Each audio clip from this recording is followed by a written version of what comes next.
Rochester, the sports leader. 95.7 FM and AM 950. The Fan. Rochester, an Odyssey sports station. The Sports Bar with Danger and Battaglia. 2-1 Panthers. A dream 30 years in the making is a reality. Whoa! The Florida Panthers have won the Stanley Cup. Lord Stanley is coming home. You don't win the Stanley Cup. You share it. Connor McDavid is the sixth player to win the Conn Smythe on a losing team. Obviously, I guess an honor to put the names on that trophy, but... Mike Danger. And it just reminded me of how special hockey can be. Gene Battaglia. I think that the Sabres need to get tougher. That's what they need. They need a little grit to this team. That's what I'm curious to see them do here coming up in a little bit. He's Italian, Gino. Phillies rout the Tigers 8-1, executing the first 1-3-5 triple play since 1929. Subway Series. Yo, JJ! What's good? It was good, baby. I don't really have a great answer for your question because I really don't give a like, honestly. Caitlin Clark won her second straight Honda Cup for Outstanding Woman in College Athletics. Tennessee held off Texas A&M 6-5 to take the best of three College Baseball World Series finale. 95.7 FM and AM 950 The Fan. Rochester. A very good afternoon to you as we welcome you on into Rochester's only local sports talk show. You found the Sports Bar.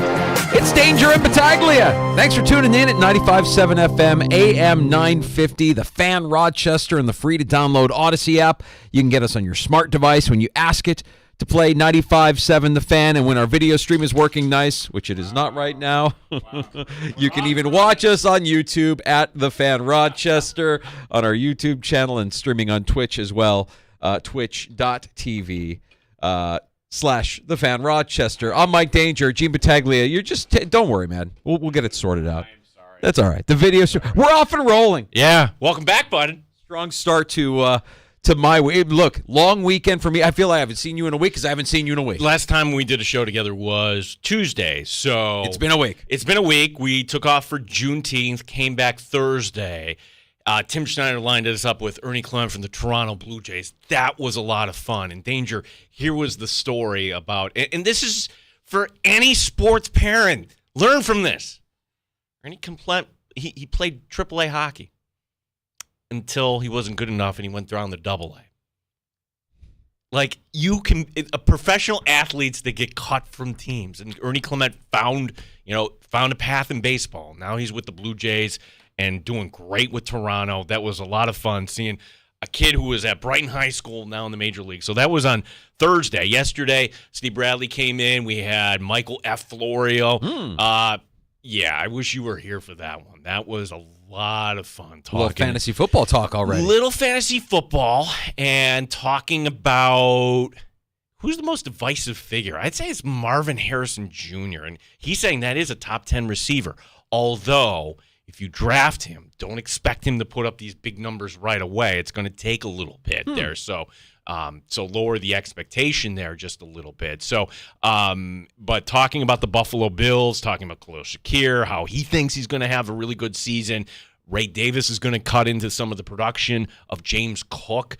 Ray Davis is the best running back they've had alongside James Cook, and I'm like, yeah, you know what, that probably checks out. That's true. I also think that in the Bills, with the way the Bills kind of handled that position and the way they value that position, I don't see the Bills ever looking at James Cook and saying, you know what, you're a $9 million, $10 million a year guy.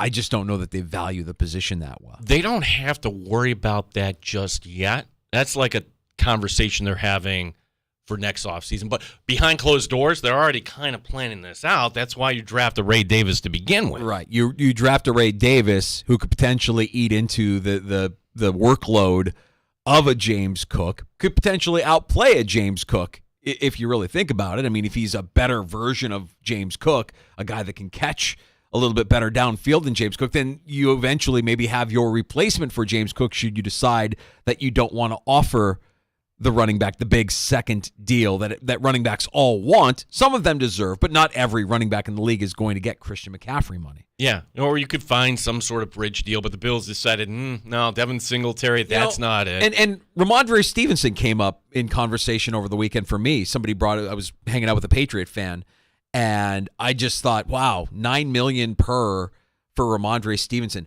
feels like a lot of money. Now, they don't really have anybody else back there, and you could say, well, it's good for them. They need that. That's what they're going to use him, and he'll earn that. I'm like, that feels like a lot of money to pay that player at that position. Yeah, it's well, you got to spend it on something. No, you don't. You can roll that money over that you don't use against the cap, or you can wait and see if there's other opportunities. Or just put more value on positions that you find more value. Right, this is where they find value in their position at running back. It's like, okay, good luck with that. That feels very unpatriot-like, although are we really complaining here from Western New York? Like, hey, congratulations, you signed your running back for $9 million. Well, that's great. I'm glad that you had fun yesterday with Florio. Love Michael F. Florio. Love talking fantasy football. We're traditionally about, I don't know, maybe a week or so away from when I really the page kind of turns. It's 4th of July weekend. No, I think we're here. So that's why I booked another. You're already here. I'm back. Jeff Erickson's joining us here from RotoWire, senior editor. Yes. So Jeff, we will have another fantasy conversation coming up. Certainly, we're going to talk hockey. We're going to talk about the Sabres. We'll get caught up with Danger on where he was at, because when I tell you I haven't heard one story from Danger. Nothing. I have so much to share. I'm coming in hot today, Gino. All right. I've got a lot. I want to hear about your weekend as well. You had this was a monumental weekend in your life. Okay, so can I just tell it from my perspective in terms of our conversation? Because there was only one day we really talked by text over this week, and it was on Friday. It was on Friday. And you are at this collectible show. You went out of town to help your buddy. I know it's shocking. His name is Tony. Hey! Yeah. So Tony's a Bear fan, and he's a sports collector, and he's got in his cave is like Canton. He's got all the best autographs and all the best memorabilia and all the autographed helmets and jerseys and pictures and signed everything. And this is a show that Tony goes to every year, and he's brought friends with him every year, and he's got a rotation of his buddies that have gone with him, and we all go and we all have a good time. And it was unlike anything I had ever seen. I'm not a sports collector. I mean, a sports guy, but I'm not a sports collector. I've never been a guy that looks for autographs or wants the photo op with, insert professional athlete here.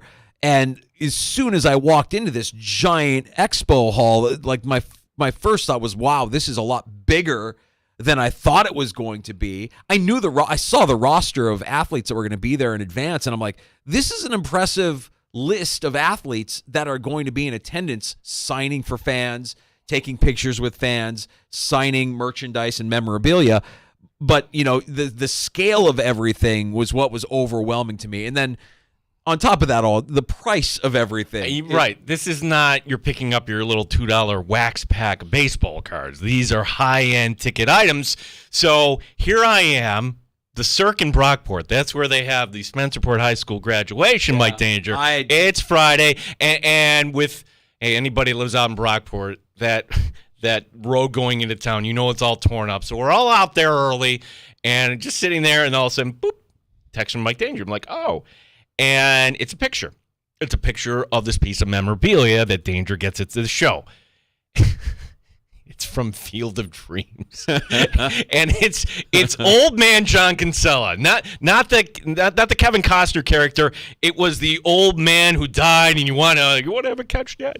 And it was the actor who played, and I can't even read his name with the autograph, but he signs it. The one constant through all the years has been baseball. John Kinsella. I text Danger back.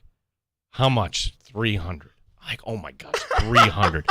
If it were $25, I think you could have bought it as a gag gift. I'm like, no way, $300. Yeah. Okay, and I'm just like, haha, people with too much money. And then Danger doesn't realize, hey, I'm at the high school graduation. No idea. I feel like the biggest jerk in the world now that I know that. Now that I realize that Friday was actually Kyle's graduation. You're engaged in a very important life moment, and I'm cracking jokes from a convention center. Well, it's a funny thing. It's like, I explained yesterday, well, why don't you turn off your phone? Because I want to take pictures. I'm there. Well, then all of a sudden, it's the throwback Buffalo Bills helmet. HOF 85, that can only be one player. Who would be the player that went into the Hall of Fame, played for the Buffalo Bills, went in the year 1985? I think we all know who that is. You got it, Juice. When Chris and I broke up, the Juice was there for me every night. It's like he's not really the Juice anymore. We gotta get you dressed, Juice. Juice, a will? Juice. Come on, Juice. Juice! Juice, it's AC. Juice! AC's here! Juice, I heard Juice, it's on every channel. You know I feel the same, Juice. You're gonna tell them yourself, Juice. Juice, your whole family's here, Juice. She's on the house phone waiting to talk to you, Juice. Juice. Okay, Juice? Okay, Juice, we're good to go. You're home, Juice. You know Uncle Juice, and your Uncle Juice is a good man. He's never gonna stop being the Juice. It could explain a lot, Juice. Just hear him out, Juice. He's right, Juice. Listen, Juice. Juice, this is your life. Juice, please, Juice, we need an answer. I mean, every time I saw a signed piece of memorabilia from the Juice, I just immediately, every instance of David Schwimmer as Robert Kardashian in The People versus O.J. Simpson just rifling through my head. Juice, a will? You know your Uncle Juice. Your Uncle Juice, he's a good man. And there was no shortage. I mean, it's everywhere. Every vendor has just countless pieces of memorabilia and merchandise. And the thing that blows me away, that really was my eyes were open to this weekend, is how every professional athlete in every major sport has their own economy attached to their name.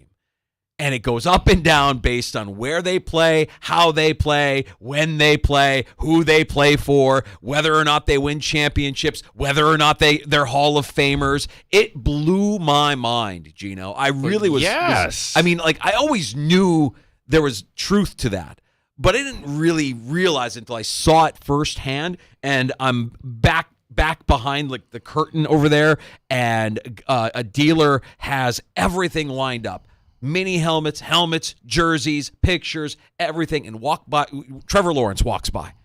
And he just sits down, and he's just signing, and he's just signing, and he's just signing. One after the other, after the other, after the other. And I'm thinking to myself, he's probably signing hundreds and hundreds of pieces of merch today. And that's before he goes and spends 15 minutes taking pictures with fans who paid for the opportunity to take a photo with him, and another 15 minutes signing for fans who brought their own helmet or their own sign. Like, it was mind-blowing to me how every athlete, whether they were there or not, has their own currency attached to them, their own economy attached to them. So Trevor Lawrence easily is clearing six figures that one day. Oh, I think everybody. Yeah. I think you're starting with $100,000 for pretty much anybody that's there. Maybe not Dwayne Bowe, who was there. Oh, but yes.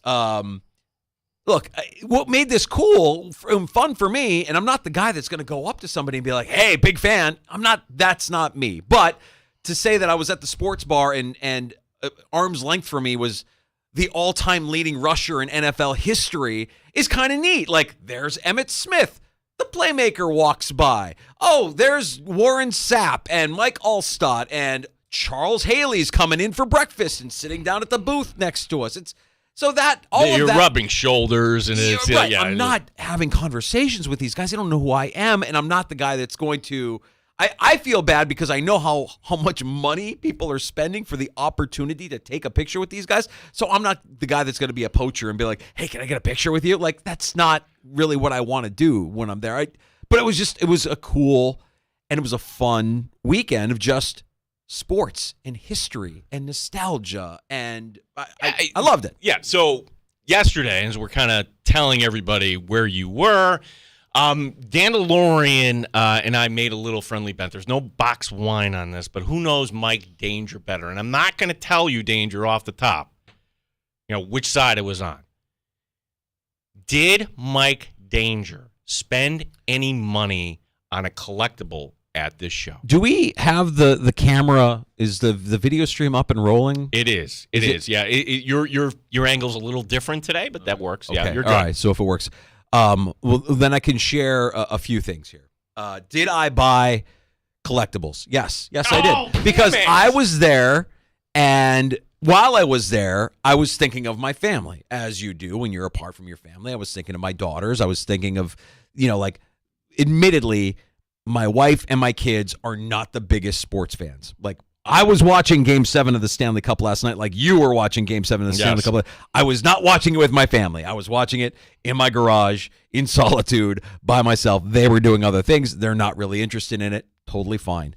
But while I was at this collectible show, I was looking around for things that they might think are cool because it's more than just sports. You've got celebrities that have signed. You've got like old movie memorabilia. They like Pirates of the Caribbean, and there was a Johnny Depp signed Jack Sparrow, photo for like $300. And if I would have bought that, Sandy would have had me castrated on arrival yesterday. So, I was looking for things that they might be interested in, and so in my journey, in my quest to find something for my daughters, I bought them each their own Funko Pop. I bought a Harry Potter for my older daughter, and I bought a Trinity from The Matrix for my younger daughter. And I bought them because I've never seen them before. They felt like they were somewhat rare. It's not like the kind of thing you would walk into Target and see on the shelf. So I'm like, oh, that'll be cool. They'll like both of these because these are characters that I know they both love. And they did. They loved it.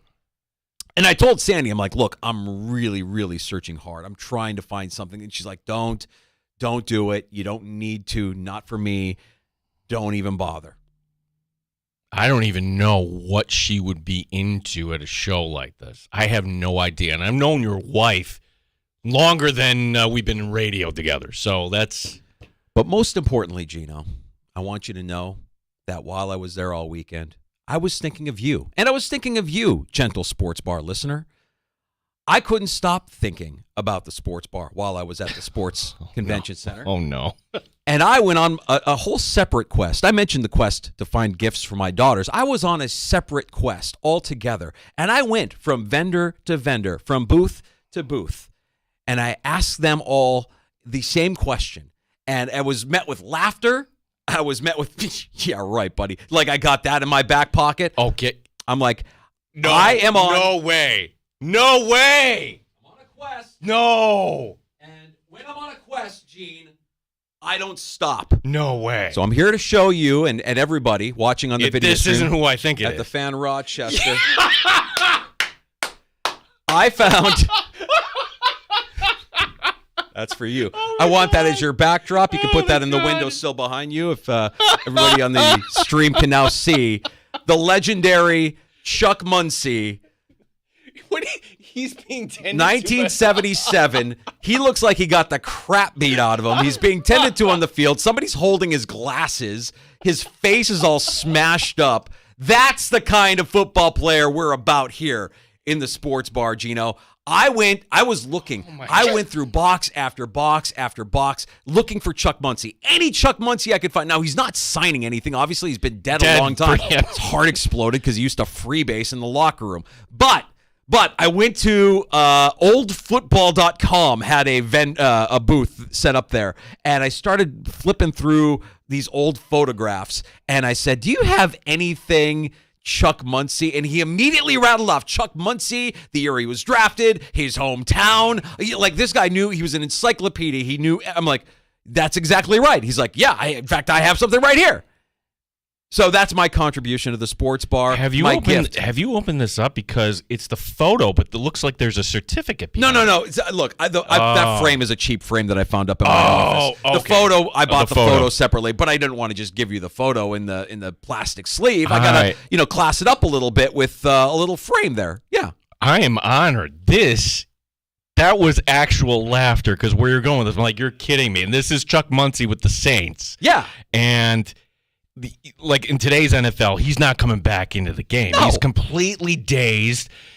Doctor, I presume, is holding onto his horn-rimmed glasses, and they're giving him smelling salts, it looks like. Yeah. Get back in the game. He got the crap beat out of him. He's absolutely destroyed in that picture. And when I saw it, I'm like, oh, my God, this is perfect. And Tony, I think my buddy Tony, who was with me all weekend, and I think he was getting tired. He was helping me. I'm like, we were on the quest for Chuck Muncie, and it was funny because like they have all the like high priced cards laid out in their cases, and you see the price and you see the rating for all the cards, and I'm like, I'm never gonna find a Chuck Muncie card because he played so long ago and he died so long ago. He hasn't signed anything in years, so I'm looking through old like boxes of cards, card by card, trying to find something. And my buddy Tony's on it. He's looking through cards, and we're asking. Like the one vendor was like so sarcastic. He's like, yeah, I got one of those in my back pocket. No problem, pal. I'll find you a Chuck Muncie card amongst the thousands of cards that we have here on. Yeah, I'll find you a Chuck Muncie. Like, no way I'm getting a Chuck Muncie. But I found a Chuck Muncie photo. As soon as I saw it, I'm like, that is perfect for the sports bar. That is going up behind Gino. That is our first piece in our new studio. Our first piece of sports memorabilia. Right here. I think you make it part of your backdrop. I think the people have to see it. Like, it's in the background of, it's always watching. It's always. I don't think we can hang it on the wall. What about the window? Will it show up if you put it in the window there? Maybe like that. I don't know. But as soon as I saw it, I'm like, oh, that is some perfect sports bar memorabilia there. We'll figure out. We'll find a good spot for it. But there you go. I feel kind of bad that the video stream cameras are off a little bit today. But I wanted to make sure that was presented to you in a timely fashion. I wasn't going to hold on to that surprise much longer. So, I was thinking about everybody in Rochester when I was walking through. I'm like, what can I add to the sports bar? What can I get for my buddy Gino while I'm here that he would appreciate? I'm not going to spend $3 on the baseball writer. There's always been baseball. 300. No. This is how much? I'm going to guess 25 for that. I think I paid 20. 20. Yeah, I think it was 20, 25. It was fine. I mean, that is fantastic. Yeah, and that's the other thing. Like, you can negotiate with these guys. Anything, if it's priced at 30, you can be like, what can I get it for? Oh, I'll give it to you for 25. All right, cool. And that's pretty much like every card, every photo, everything that's hanging in there, you can barter down and negotiate. But it was a really, really fun weekend, and that was my highlight. Finding that and saying, all right, that's it. When I get back at the sports bar, I got a nice surprise for my buddy Gino and for everybody that listens to the sports bar regularly and knows the backstory of Chuck Muncie. If you're new to the show, like many people in this business, I did college radio, and that's where I got hooked. And at WFUV, Fordham University, there was a show called One-on-One Sports, and I took it very seriously. I know, shocking. And, and this was late at night, and my college buddies would get all drunk, and they would, crank call me. And instead of Baba Booey, they would always work in Chuck Muncie somehow. So I thought I was always taking a legitimate caller, but that ultimately it would revert to Chuck Muncie. And then somehow... Well, it was after a tough Bills loss. It was the Heat game in Miami, where one of my knucklehead friends, and I say that lovingly, Andy, who might be listening now for all I know. I hope he's listening right now. He's part of the reason why I was looking for Chuck Muncie all weekend long. And Andy decided, hey, it was a tough loss for the Bills, but, not all is lost.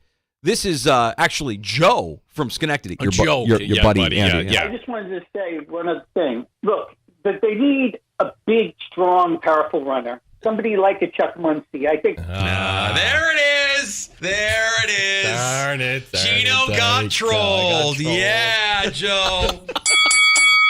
I love it. That's Andy, your buddy Andy from college. That's my Andy, and I didn't. My friend Andy, and he didn't realize that. Mm-hmm. Well, the Chuck Muncie legacy lives on here in the sports bar with that photo, and hopefully that remains part of our new studio here for many, many years to come. We got to get to Jeff Erickson. He's a senior editor at RotoWire. We'll talk some fantasy football next. We've still got Stanley Cup Game 7 we haven't even touched to talk about. An unbelievable night of action last night. Paul Hamilton from WGR will also stop by in the 4 o'clock hour to talk some Sabres as well. You're welcome to join us at 866 4326 585 866 4FAN. You're listening to the Sports Bar.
The Fan Rochester Sports Update. Hockey season has come to an end. The Florida Panthers are the Stanley Cup champions. Panther goalie Sergei Bobrovsky, he's all smiles. Yeah, just one moment at a time. That's it. It was an unbelievable energy. The fans give us the fuel. So it was so quick, the intensity, the emotions. It was tight, and it was so much fun. The NHL draft right around the corner. It's coming up on Friday. Heading to Vegas is Paul Hamilton, WGR. He will join us next hour. We'll talk some Sabres. Josiah Gray, he was an all-star last year with the Washington Nationals. He's going to start tonight for the Rochester Red Wings. He's down on rehab. The Wings beginning a 6-game series against Indianapolis. All the action in Major Leagues on the lights tonight. The Subway Series at Citi Field. We'll talk some fantasy football next with our buddy Jeff Erickson. Gene Battaglin, the sports leader. The Fan Rochester. Top Shelf Sports Talk. You're hanging out in the sports bar with Danger and Battaglia on the Sports Leader, 95.7 FM and AM 950, The Fan, Rochester.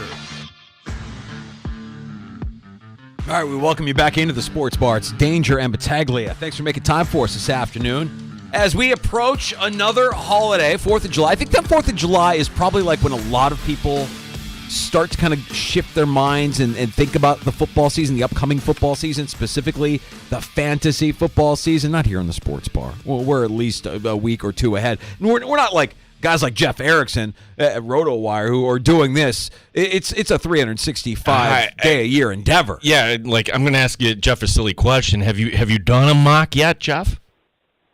I've done about 3 mocks, 3 best balls. I'm starting to prep for the Scott Fish Bowl. Is that today? I'll start doing the RotoWire Online Championship. I'm in a couple Dynasty leagues. So, yeah, it's ever-present. Guys, the cycle has changed. It used to be like there was some time off usually before like free agency started. But, the day after the Super Bowl, SiriusXM had a draft. Our channel had a mock draft.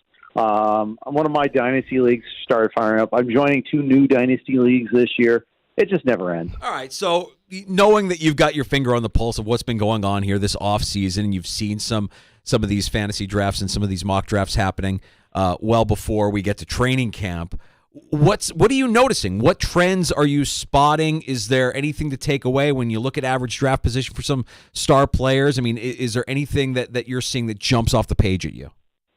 Yeah, well, one of the things is that Travis Kelce isn't necessarily the first tight end that goes. Often it's Sam Laporta, but there is those 2, and then there's usually like a nice solid middle tier of tight end. Usually, sometimes there are years where we feel like the position is a wasteland, but I feel like it's in as good a shape as it's been in a while. So one of those names that certainly our audience is familiar with, and we're wondering, hey, where are those targets going to go that went to Steph Diggs last year? And I seem to think that Khalil Shakir is going to get a little bump up, but are you of the opinion that Dalton Kincaid is going to become the number 1 target in Buffalo this year, Jeff? I don't think it'll rise to the level of Kelce in Kansas City as far as the target share goes. I think Shakir will get his share. Obviously, you look at, you're going to look at a couple things. The fact that Dawson Knox is still there, I mean, I think that's going to complicate matters a little bit for Kincaid because there was a clear with and without Knox when it comes to Kincaid's target share and his production last year. I think a lot of people are on Keon Coleman, and for good reason. I think he's going to command a pretty high target share of his own. An offense that's typically rich in production, and it all kind of hinges on the health and the wrist of Joe Burrow. What's your outlook for the Bengals this year? Burrow has made some comments this offseason talking about his own football mortality, and we look at the kind of pounding that his body has taken through his time as a football player and wonder how much more can he take. Do you think that risk is okay? Are you willing to risk it with Joe Burrow and any of the assets there on the Bengals offense? Oh, yeah. And here's, guys, this is my bias. I am a card-carrying Bengals fan, yes. One of 3 on the West Coast, where our numbers have dwindled back down again after last year. But, yes, there's ever-present risk. And the way everything happened last year, the way he can't seem to get through a normal training camp, there's obviously a level of concern. But, man, look at what happens when he is healthy. Look at the tools he has. Higgins has signed his franchise tender. Chase is obviously there. They've changed running backs this year, and I think both Moss and Brown are going to get a decent amount of work. I think a lot of people are on the rookie Jermaine Burton out of Alabama. They drafted in the third round. It's a narrow tree, though. It's not like the thing about the Bengals is, those are the players pretty much that have value. I mean, Mike Gesicki is their lead tight end. They have like 5 tight ends on the roster. A couple are there for like blocking purposes, like Drew Sample, though. So they're really not fantasy factors. The fact is, you can invest in these guys, and you can invest in Burrow. I like the price that you're getting for Burrow. Compare him versus the top level quarterbacks. Yeah, you're not going to get like your average, your rushing quarterback. But I think Burrow, Dak, and Jordan Love, I like that tier quite a bit. You can add Kyler Murray to the end of that tier too, if you'd like. We're talking to Jeff Erickson, RotoWire.com, senior editor. You also hear our show on SiriusXM. Jeff, I'm going to put my hand up in the air. My name is Gene, and I have been burned by the Atlanta Falcons. And I look at this, and sure, Arthur Smith is gone, but Bijan Robinson not living up. Certainly Kyle Pitts, Drake London, and now they have a quarterback. I don't know what we're doing, because last year Kirk Cousins was actually decent until he got hurt up in Minnesota, which makes that all the more shocking. But if Michael Penix shows anything, but then again you have a rookie quarterback, and does that hurt everybody else? How do you navigate this situation in Atlanta, and how do you put behind any past bias if you've been burned by multiple guys on this team? Well, fantasy managers, analysts were all jumping around singing "Ding Dong, the Witch is Dead" once Arthur Smith got fired, and a new regime came in, especially if you have Bijan or you have London or Pitts in a dynasty league, of course. I think it is a new day. I do think it's going to be a lot more wide open for the Falcons offense. And you've got major components there. You got a big three, and I think all of them are going to be very active. The way I view this, though, is I think there is no quarterback controversy necessarily. There's a draft controversy, but as long as Kirk Cousins is healthy, and if is doing a lot of work there, Cousins is clearly the guy who's one of the more historically accurate quarterbacks in the history of the game. I think he's going to be the guy for a couple of years. The thing that makes that Penix pick even the weirder, though, is Penix is not your basic first-round quarterback. He's a little bit older. So, and having him kind of slow cook like that is even weirder. But you don't spend the amount of money that the Falcons did on Cousins and then not play him. So I think you're going to see Cousins, as long as he's healthy, be the guy. And I think, London's going to certainly benefit from that, and I think Pitts will too. And I think you're going to see Pitts used in a different way, where he's getting a lot more intermediate targets. He didn't seem to get those in the past. Jeff, every offseason, teams go through these facelifts, and it's what makes the NFL great. Is season by season, everybody goes in believing that this could be the year for their team based on the moves that they make in the offseason. So what we think we know about a team that goes through this kind of overhaul might be completely different the following year. What teams out there, what offenses out there, Jeff, may be sleeper offenses that we might not consider traditionally to be big fantasy relevant offenses that with the changes made this offseason might all of a sudden become very, very lucrative for us in fantasy football? That's a good question because there are some teams that we might be sleeping on a little bit there. I look at Seattle. I look at them as a team that's been kind of basic the last couple of years. Geno Smith has had his moments, but sure. But I think like Jackson Smith and Jigba is a guy that breaks out in year two, for instance. And they have a true 3 wide receiver system there, which can do a lot of damage. And I think you'll see him surpass Lockett this year. I think they might be a little bit more wide open as a result of all of that there too. Another one that I would say that I'd look at is just to look at Cleveland a little bit to see if what happens when we finally get a healthy, non-suspended Deshaun Watson, where he gets a normal training camp, he gets a normal start to the season, and we see a little bit of a different version of him, and what that means for Amari Cooper, who I think people might be sleeping on a little bit there. Amari Cooper was great until getting teams to the playoffs or through the first round of the fantasy playoffs, and then of course he got hurt. But I think he's still got plenty left in the tank, and I think that this Cleveland offense is still going to be a little bit more dynamic than people realize. Jeff Erickson, RotoWire.com, as we'll tell you more where you can get more of his work as we are starting our prep here for fantasy football season. And, Jeff, one of the players that I'm so fascinated in, how do the skills of Marvin Harrison Jr. translate? To think that he was the first non-quarterback taken in this draft, to think that, well, he is going to be the number one in Arizona. I've seen it in places where he's as high as wide receiver 1, which that is mind-blowing for a rookie. Where, and certainly with the hype, where do you come down on Marvin Harrison Jr.? At what point in a mock draft is that price a little too rich for you? I'd say if he goes for the first-round price, it's too much at the end of the first round. But early to mid-second round, it might not be that too outrageous. I mean, the fact is, that Arizona doesn't have a whole lot of established targets. I mean, it's Trey McBride for sure, and maybe he doesn't even bring the same sort of value as you had in the past. Or I should say not in the past, but as we had in the second half of the season in terms of target share. But other than that, it's Michael Wilson, and then you drop down to Zay Jones and Greg Dortch. I think that Harrison's going to hit the ground running. I think that they are going to try to get him involved early on often. I don't think he'll rise necessarily to Jefferson or Chase rookie levels, but it'll be pretty close. Talk to me about other rookies that you like, Jeff. I'm a Bears guy, and I'm cautiously optimistic about what they've done this offseason with Caleb Williams, with Rome Odunze. When you're talking about rookies that can contribute to our success in fantasy football, who are you targeting? Yeah, and I don't think Caleb Williams is. I think Caleb Williams is stepping into a situation perhaps better than any other number one quarterback ever. Drafted at the 1.1, just because obviously the Bears didn't finish last in the NFL last year. They got that with a sharp trade with Carolina, and they added help on the offensive line. They added Keenan Allen, Odunze. They got with their own draft pick there. Boy, I think there's a lot to like there. Williams is stepping into a pretty good situation. I am a little interested to see, though. Like, one of the things that, the Bears have never had, the 4,000-yard passer for a reason. And it's not just the talent they've had around. It's also, I think, environmental a little bit. Chicago and Cleveland both run into the weather situation a lot. They're off the lake, cold weather in December and January, November often sometimes too. I wonder how much that affects him. But at the very least, he's going to have advantages that Justin Fields never had as a Bear quarterback there. Will he break the franchise record for passing yards? He might. I think he's a borderline fantasy starter right away.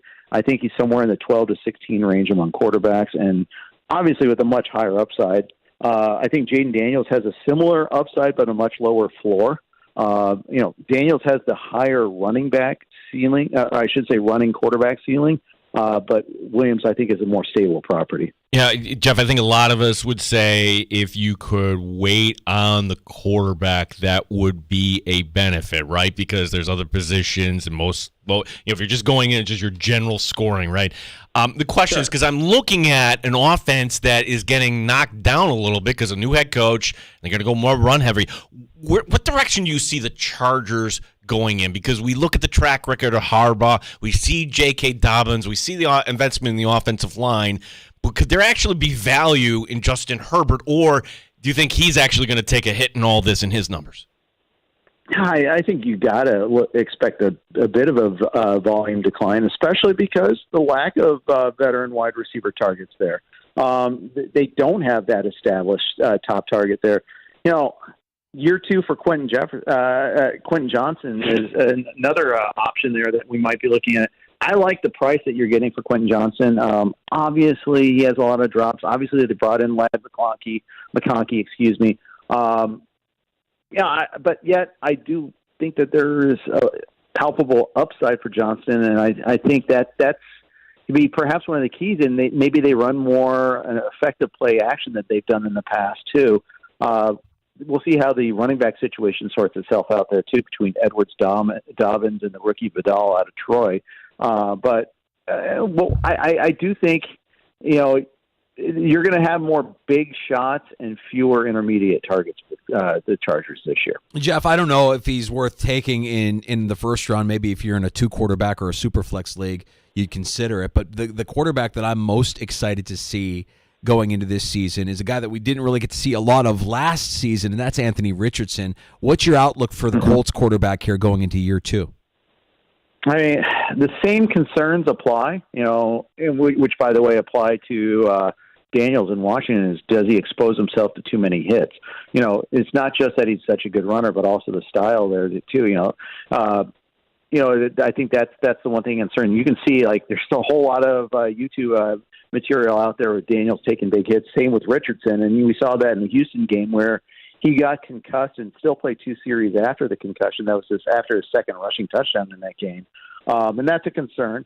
But man, I mean, Indy's a team. Not only is Richardson in year 2, you've got an offense that's built around his talents, but then they added Mitchell in the draft too to give him yet another target. I like that a lot. So I've seen him go as early as QB5. There's a lot of on spec here, without a doubt. There, I would probably take Stroud and Dak before Richardson. Although obviously format matters too. And when you go looking at ADP, make sure you know the scoring system when you look at that ADP. For instance, the NFFC at 6 points for a passing touchdown. That's certainly going to lower a player like Richardson a little bit there, where you don't get as much benefit from his rushing. Are you trusting that a 40-year-old quarterback can get some really great skill position players the ball? Because, boy, of all the reasons that, like the Jets, if the guy who wasn't there at minicamp would probably be the one reason why I don't like this team to finally end their drought. But what do you see from a fantasy standpoint in terms of that Jet offense? So we don't even need Rodgers to be a fantasy quarterback for Garrett Wilson and Breece Hall to earn their value. That's the thing. All we need him is to be decent, to be like the 15th best quarterback out there. And I think Rodgers can do that. That's all we need for those two players to achieve the lofty projections that we have for them there. After that, then it's a little dicier there. Like Mike Williams, I mean, can he stay on the field? Can he be anything more than like a high-priced decoy? And you look at it there. You want to talk about narrow trees. It's Hall and Wilson. Those are the only two Jets, non-Rodgers Jets to be drafted in the top 100. And even Rodgers is rarely drafted that high either. We still don't have a whole lot at wide receiver too. I mean, depending on what you think of Corley and how early you want to take the plunge on him or on Williams, I mean, it is the narrowest of trees. So Hall and Wilson, they're going to get their volume. They can earn that first-round price. Jeff, we always, feels like when we go into training camp, we always have a player or two that has unfinished business or some drama, the potential for a holdout, the potential to miss some time at the beginning of the season, therefore, diminishing his value for a fantasy return. Are there any players that are on that radar this year? I'm thinking of Tua, and that might be the list, and it doesn't feel like Tua's the kind of guy that's going to hold out for that long-term contract. Anybody that I'm not thinking of? Well, he's signed, so it's not necessarily a holdout, but Brandon Ayuk is the one that I'm watching the most. He's clearly unhappy. We saw the tweet of a TikTok about him saying that the Niners don't want him and all that. I mean, he's playing the wide receiver diva playbook pretty perfectly here as far as that goes. But, that's the one I'm watching the most. It might be as drama-free as we're going to get, though, for a training camp series here. So we'll see. But I don't want Ayuk to leave San Francisco if I have him in my leagues, because I think that offense is well attuned for him.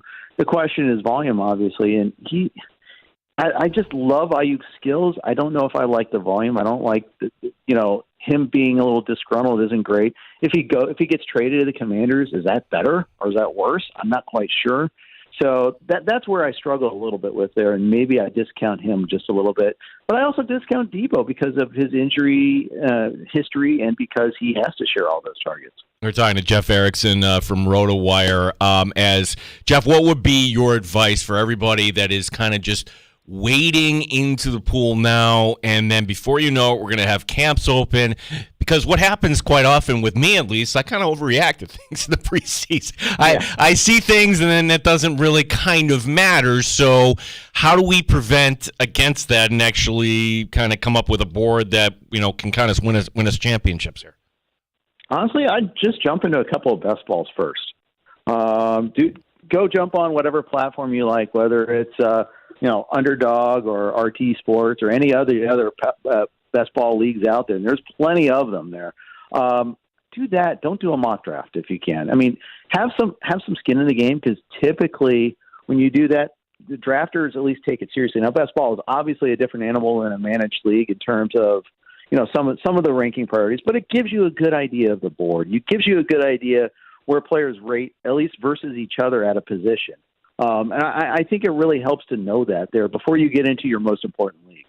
Jeff, I want to ask you just a more broader question that's maybe more industry-based, but we've seen the industry of fantasy sports kind of merge with legalized sports gambling, and it feels like in the last 10 years, what was just a bunch of guys getting together for their neighborhood league has become this monster now where you can play daily fantasy, not just in football, but in any sport. You can gamble and wager on any sport, any player prop you want. Talk a little bit about how the industry has changed, and has it helped the popularity of fantasy football? Has it decreased the popularity of fantasy football?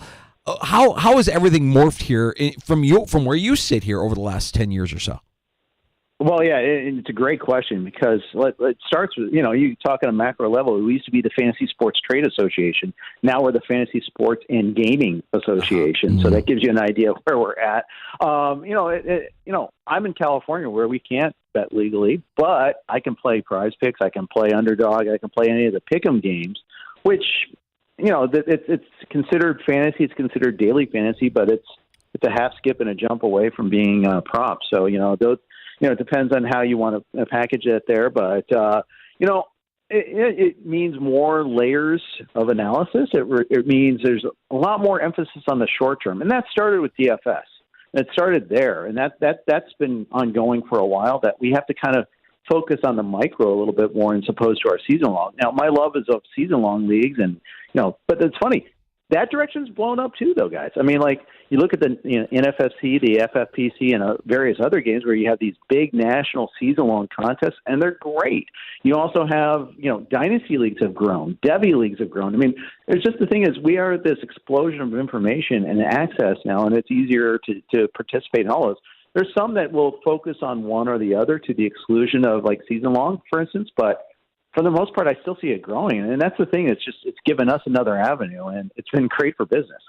Jeff, tell everybody about RotoWire and your show. As it is 4th of July weekend coming up here very soon, and we're all going to be doing a little homework here. Yeah, absolutely. So up on RotoWire, we do daily podcasts. We have all sorts of early ranking articles. Training camps are opening up. We're going to have special articles for that.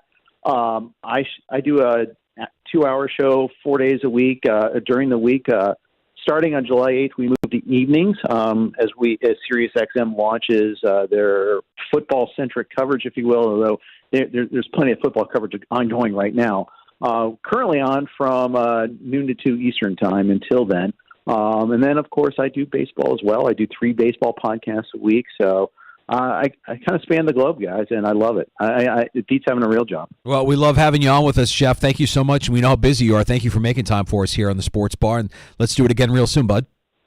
My pleasure. Anytime, guys. Thanks, Jeff. Jeff Erickson's the senior editor at RotoWire, doing some amazing work and getting us ready for fantasy football. All right, does that get you fired up here a little bit? I'm ready. I'm ready. I'm already now thinking in my head, all right, what's the game plan? What's the strategy? Different leagues. As we're talking to Jeff Erickson, one of our commissioners is sending out the who's in and who's out. Yes. So we're already thinking about it. We're already going ahead here, and if you're going to pull this back to the Buffalo Bills here, this is not a layup week 1. It really isn't. Did you not watch Kyler Murray at the end of last year? And I know we want to roll our eyes and be like, oh, little. That's an offense that traditionally, maybe it was a lot of it had to do with the old head coach, starts out hot. And there's this big unknown, Marvin Harrison Jr. Okay, and we hope that Christian Benford is going to be this corner that can be a lockdown, but it is a tough opener, in my opinion, for the Buffalo Bills, and that is an offense I'm going to be paying attention to coming up in August. We'll get to some more next in the Sports Bar, including Game 7 last night that delivered. I mean, what's sad for me, Gino, is that 95% of Americans probably didn't care that there was a Game 7 in the Stanley Cup Final last night. Well, if you're in Edmonton, there's so much to second guess with that game. Yeah. There really is, and I'm wondering, not blockhead.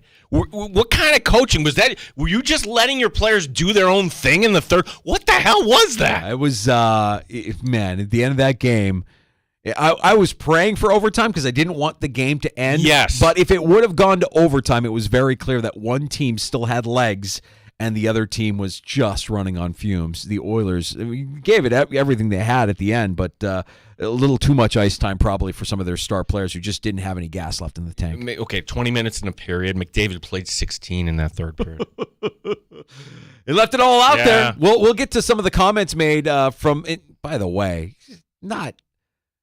it is not lost upon either of us that the Florida Panthers fan base, fraudulent fans. Multiple reasons why. We'll explain that. And I've got a couple of other thoughts from over the course of the weekend that just kind of rifled through my head that I wanted to share here before we get to Paul Hamilton. And actually, it's quiet time for the Buffalo Bills, but Sean McDermott did have some comments going on Eric Wood's podcast, and there was one thing. There is one angle to this Bills team that I think Bills fan base in general, we all just kind of flick off like, no, this can't be real. And I'm going to explain what that is, because if we're buying what McDermott's selling, that could be a game changer. But me personally, I'm not buying what he's selling. We appreciate you stopping by the Sports Bar, Rochester's only local sports talk show at 95.7 FM, AM 950. We sound our best in the free-to-download Odyssey app. And when you're done listening on the app, you can get us on your smart device when you ask it to play 95.7 The Fan. Also, all of you watching the Sports Bar, you can watch our YouTube channel at The Fan Rochester, streaming on Twitch as well. We have time for your calls on the other side at 585-866-4FAN, 866-4326. You're listening to the Sports Bar with Danger and Battaglia. 95.7 FM.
And streaming online and in the Odyssey app at The Fan Rochester. The sports leader, 95.7 FM and AM 950. The Fan Rochester, an Odyssey sports station. The Fan Rochester Sports Update. Florida Panthers are the Stanley Cup champions. They win Game 7, which means pain in Edmonton for the Oilers and head coach Chris Knobloch. In the second and third period, I thought we found our game. I thought we played really well. Couldn't capitalize on our opportunity, especially in the third period where we had a couple glorious chances. I thought it was a game that could have went either way. We'll talk to Paul Hamilton, WGR, about the game and Sabres hockey as well. Paul joins us later this hour. Hockey Hall of Fame class has been announced. Pavel Datsyuk, Jeremy Roenick amongst those that are going in. Alex Mogilny, former Sabre, once again did not make it. Josiah Gray was an all-star last year with the Washington Nationals. He gets a start tonight for the Rochester Red Wings. He's down on rehab. The Wings hosting Indianapolis. Subway Series tonight at Citi Field. It's the Yankees and the Mets. Gene Battaglin, the sports leader, 95.7 FM and AM 950, The Fan Rochester.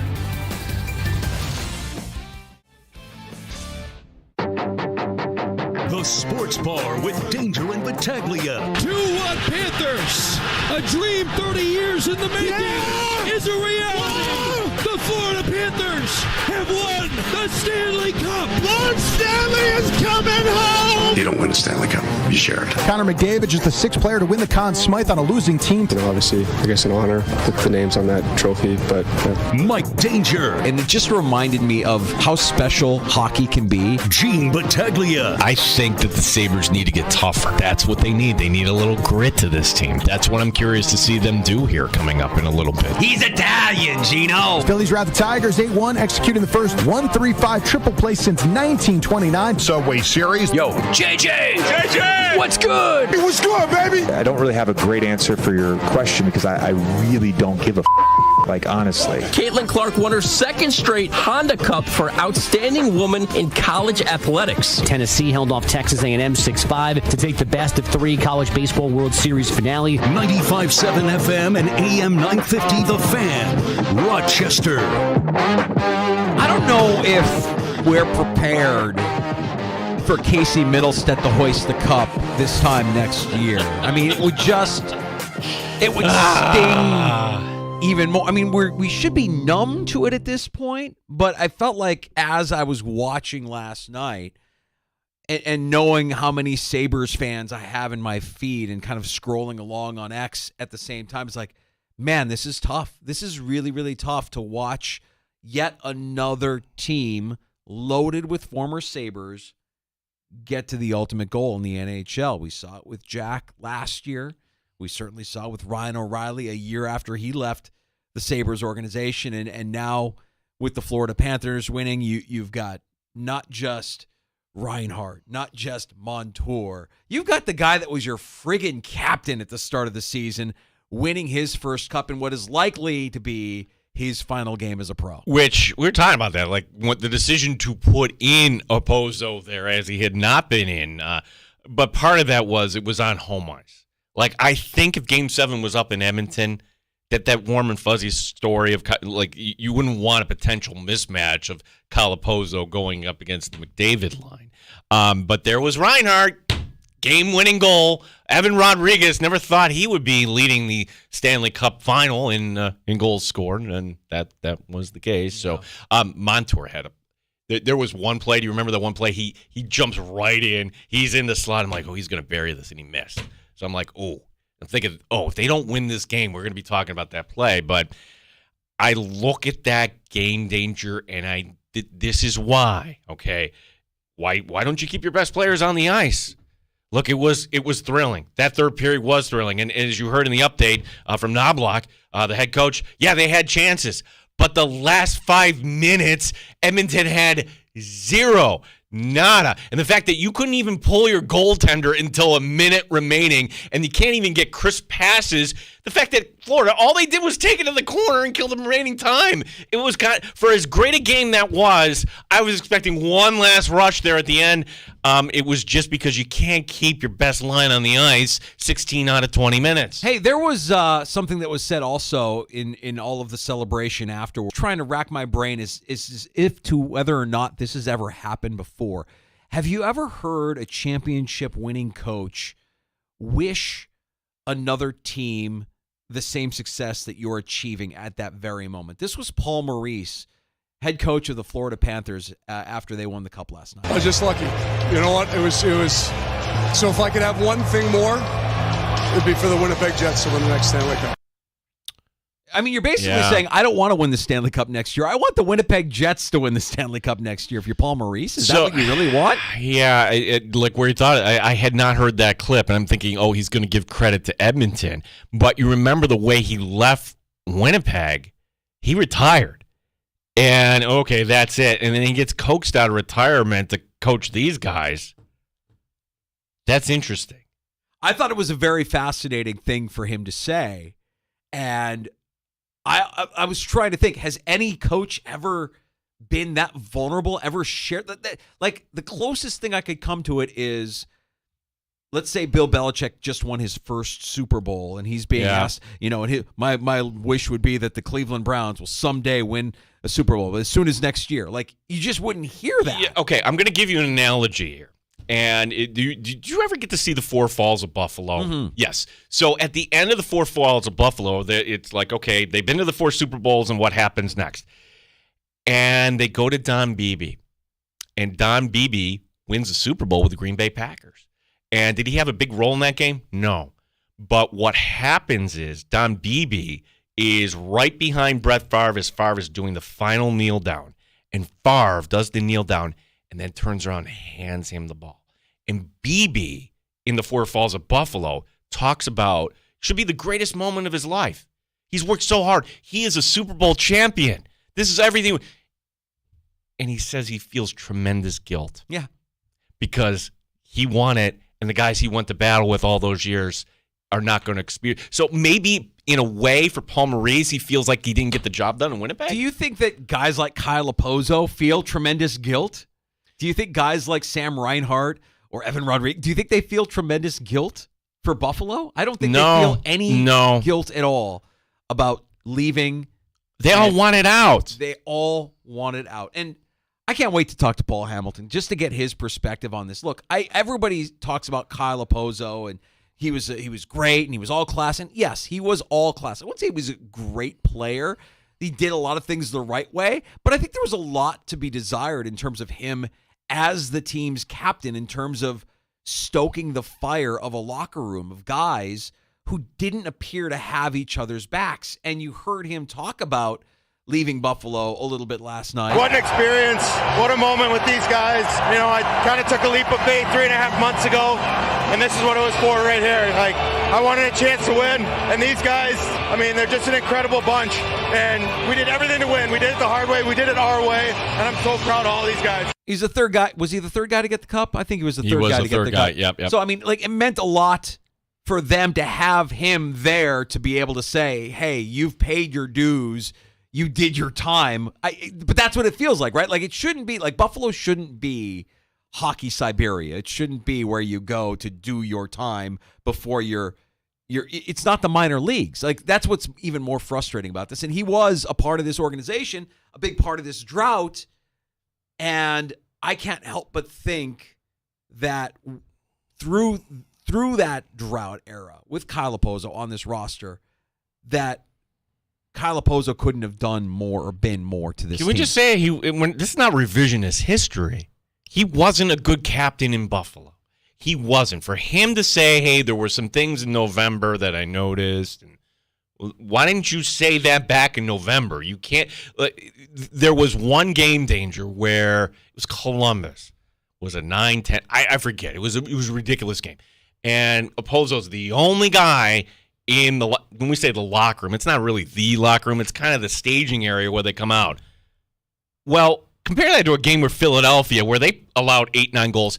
And John Tortorella had everybody go out and answer questions. And even the guys that weren't even dressed that night, like, hey, you own this. If you're Kyle Opozo, you are dragging everybody out there. You're not the one taking the bullet for the team. You're bringing other guys and holding them accountable. That by just going out there yourself, that's not holding anybody accountable. I just think to myself, there are so many instances through the course of the season, and this hasn't been just exclusive to this season, with the Sabres specifically, where on the ice you see a team getting bullied. You see a hit.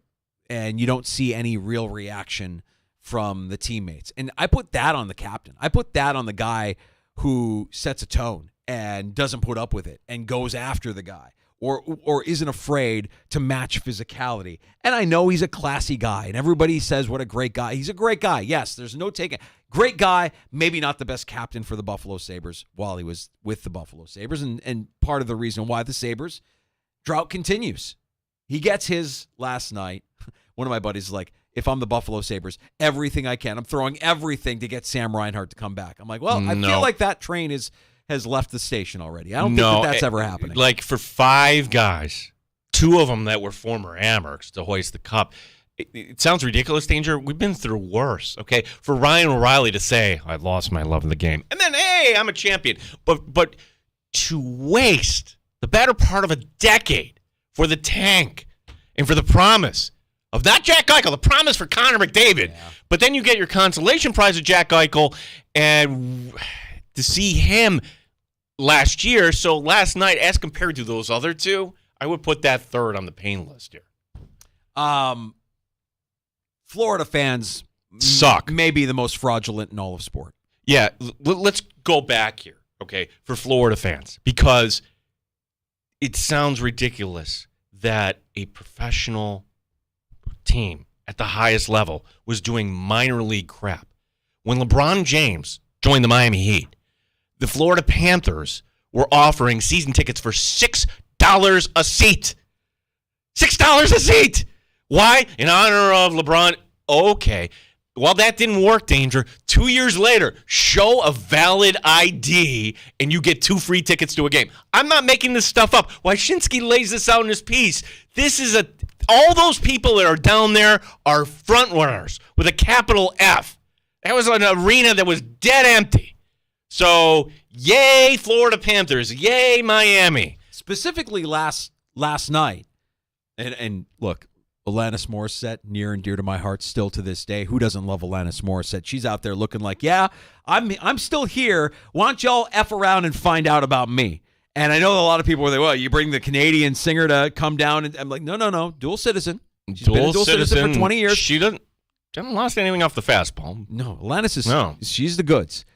But to hear just how divided that arena was, if you're a Panthers season ticket holder and you sold your seats to Game 7 to an Oilers fan who probably paid whatever it was that you paid, you probably made your next year's season ticket payment on just that one ticket, right? Like you probably made enough money to cover your season tickets for the following year. What is the point? That's a deal with the devil. That is. Like, what is the point to that? If there was one game in your lifetime that you would want to be at, it would be Game 7. Yeah.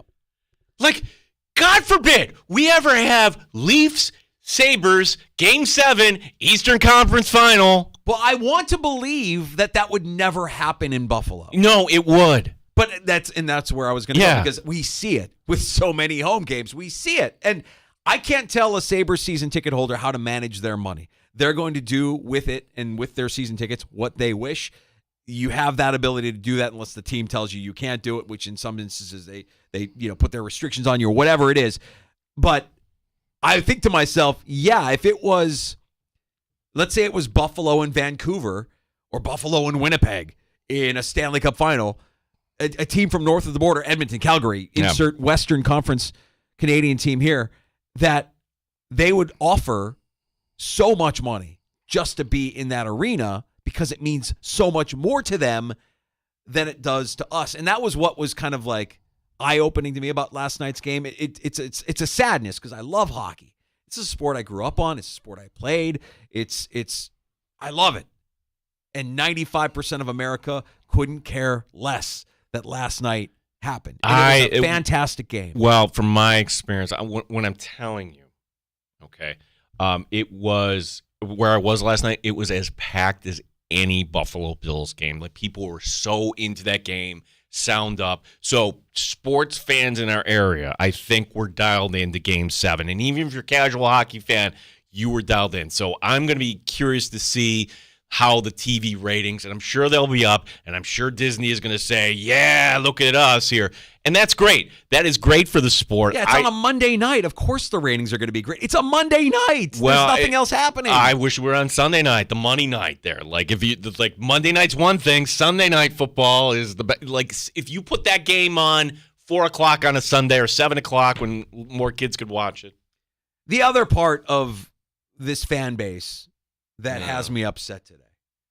I mean, there's a tradition in the NHL, and I know you're happy your team just won the cup, but it doesn't matter. When Bettman is out there, you boo. You shower him with boos. Nary a boo to be heard as Bettman handed out the cup.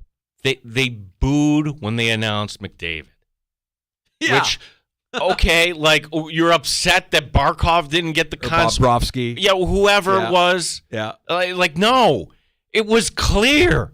Like, if there was ever going to be a player from a losing team who deserved the MVP, it was Connor McDavid. Period. End of story. Any hockey person. And you won. What are you bitter for? Just clap. Hey, good job. You got the consolation prize. I want Gary Bettman to be booed in every public setting that he's in.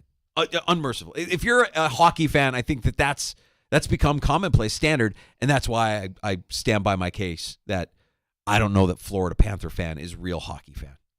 No. You boo that man. It was sad last night, and that's kind of my tradition, Danger. I like watching the final minutes there, and then not to have Gary Bettman, honestly, like... Oh, hey, I have it right here. Oh, you have. 30 years ago, Wayne Huizenga had a vision to bring NHL hockey to South Florida. Is there a boo there? Vinny That's a little and Teresa Viola has made it their mission to build an incredible fan base and to bring the Stanley Cup to South Florida. Yeah. To Vinny and Teresa, I say mission accomplished. Ugh.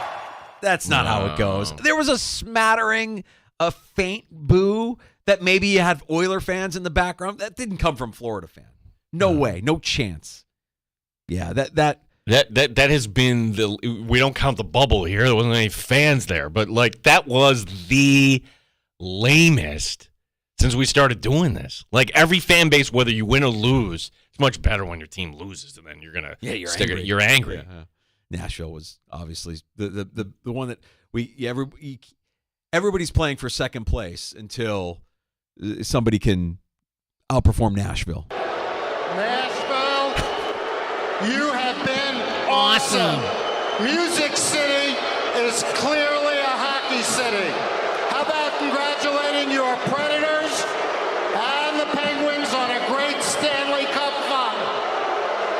Yeah, that's some good anger right there. Yeah, I'm actually concerned about Bettman because it looks like he has a tremor now. He's always had that kind of the shaking of the head. I'm just wondering if his health is okay. I think he's fine. I think he just gets into it when he's on that platform and he's over enunciating and he's very emphatic with what he's saying and how he's saying it. So I think all of that kind of goes into it. Can we get a new commissioner of hockey though?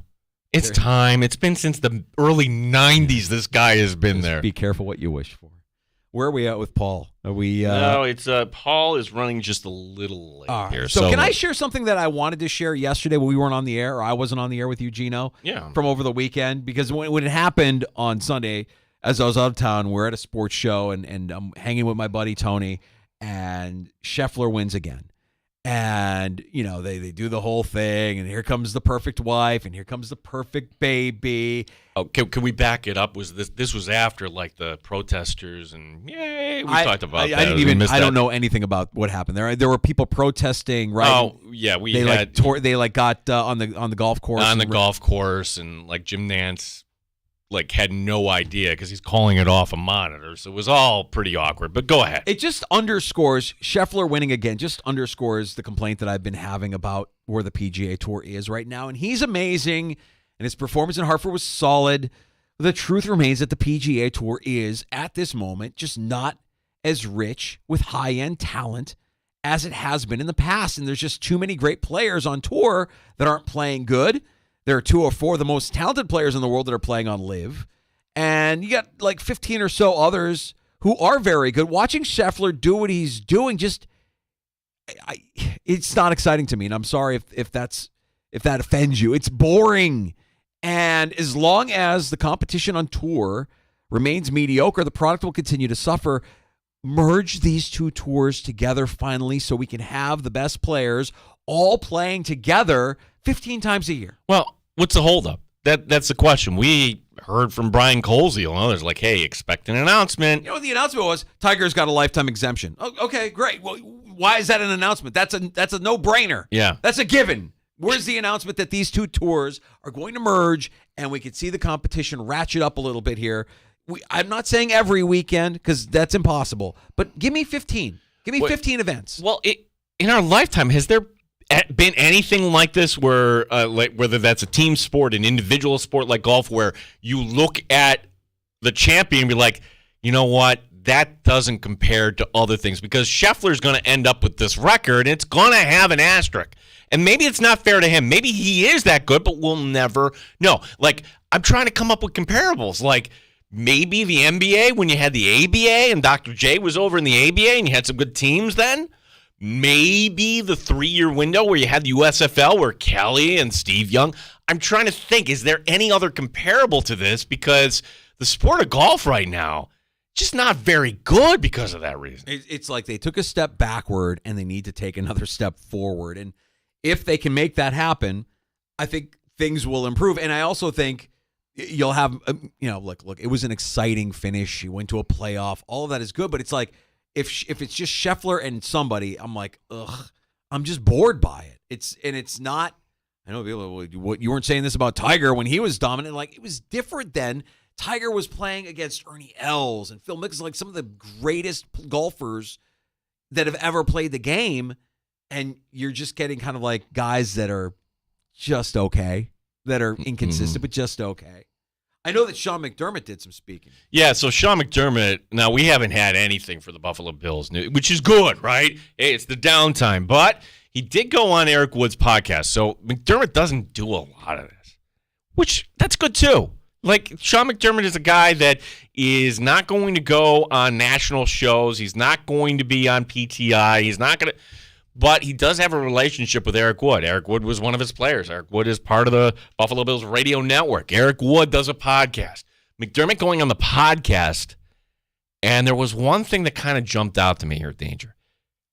McDermott extolling the positives of pass rusher Von Miller, saying never to count a veteran like him out, which that's absolutely true. And look, is the topic of a Von Miller bounce back year even in play? Von Miller comeback player of the year? Is that even worth discussing? Because I don't get the sense there's an appetite for it.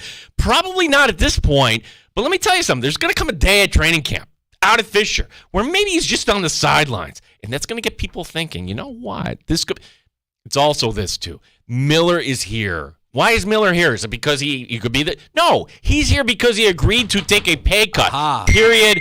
End of story. If he said, nah, I'm good, he would have been shown the door before Steph did. Yeah, he is here because as it stands right now, he's still a value to this team. Is the production going to match what they're paying him this year? Maybe, but he's so incentivized. He's incentivized through the roof. So it really is going to be on his performance in terms of how much he's actually worth to the Bills financially this upcoming season. Yeah, for his brand, Danger, if he can be a guy that helps lead Buffalo to a place they've never been and walk off like that. It's funny because we want to talk about a team of character and people dump on Diggs. And I'll listen to maybe Diggs has a different sort of way of doing business. But there's nothing ever that's been connected to Steph Diggs that's been connected to things connected to Von Miller. Yeah, right. Von Miller has a few off-field incidents that make you go, yeah, I never heard anything like that from Steph Diggs. You're right. He gets a pass. He's a pass rusher. He gets a pass because he's going to be in the Hall of Fame someday. Or did he get a pass like if Miller says, hey, no, do the Bills decide to eat it on Von Miller and his Diggs is still a Buffalo Bill? That would be interesting to think about as well. Yeah, that's a good if. What if with the Buffalo Bills? Non-sports take, but kind of a sports take, Gino. I've been thinking about it a lot, and I'm done with the seventh inning stretch. I'm kind of over it. I think it can go away now. Can you imagine a time in your life where you sat still as a spectator at a sporting event for so long that you needed a reminder to get up and move? I mean, this is something that feels like it should have gone the way of the dodo in our attention deficit society. Give us a seventh inning moment of zen. Give us a seventh inning meditation. Seventh inning becomes a time where you can all focus on something other than our phones for a few minutes. No need to get up. We've possibly been up from our seats, walking from beer vendor to hot dog vendor to bathroom. Meditate. Or have the Hawk Tua girl on for a 3-minute loop for everyone to enjoy. Whatever it is, seventh inning stretch needs to go. We've devolved to the point where it isn't needed anymore. And I know that we can, use that time to honor our military, honor our veterans. We can do that at any point of the game. Seventh inning stretch, yeah, I'd be okay if we said goodbye to the seventh inning meditation, seventh inning moment of zen. You're in the sports bar with Danger and Battaglia. I think my take offended Gene so much that he left the studio. So we will take a break. We'll take a break. Oh, I'm sorry. Could it be that baseball writer is trying to call into the show? I wish I could answer the phone, but it's on the other side over there. We'll come back with more, including Paul Hamilton, WGR, joining us next in the sports bar. Danger and Battaglia on the Fan. You're listening to the Sports Bar with Danger and Battaglia on 95.7 FM and AM 950, The Fan, Rochester. Odyssey has sports for every fan. Keep up with your favorite teams from across the country and get the inside scoop from experts. AUDACY. Odyssey.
update. The hockey season is over. The Florida Panthers Stanley Cup champion, Sergei Bobrovsky, is all smiles. Yeah, just one moment at a time. That's it. It was an unbelievable energy. The fans give us the fuel. So it was so quick, the intensity, the emotions. It was tight, and it was so much fun. The Hockey Hall of Fame class announced Pavel Datsyuk, Jeremy Roenick are in. Once again, former Sabre Alex Mogilny did not make it. We will talk to Paul Hamilton, WGR, next, as there's a big draft coming up for the Buffalo Sabres. We'll talk to Paul. He joins us next. Josiah Gray was an All-Star last year with the Washington Nationals. Tonight he starts with the Rochester Red Wings. He's down on rehab as the Wings begin a series at home against Indianapolis. Citi Field tonight, the site for the renewal of the Subway Series. Gene Battaglia in the Sports Leader, 95.7 FM and AM 950, The Fan, Rochester. The beer is cold and the wings are hot. You're in the sports bar with Danger and Battaglia on the Sports Leader, 95.7 FM and AM 950 The Fan, Rochester.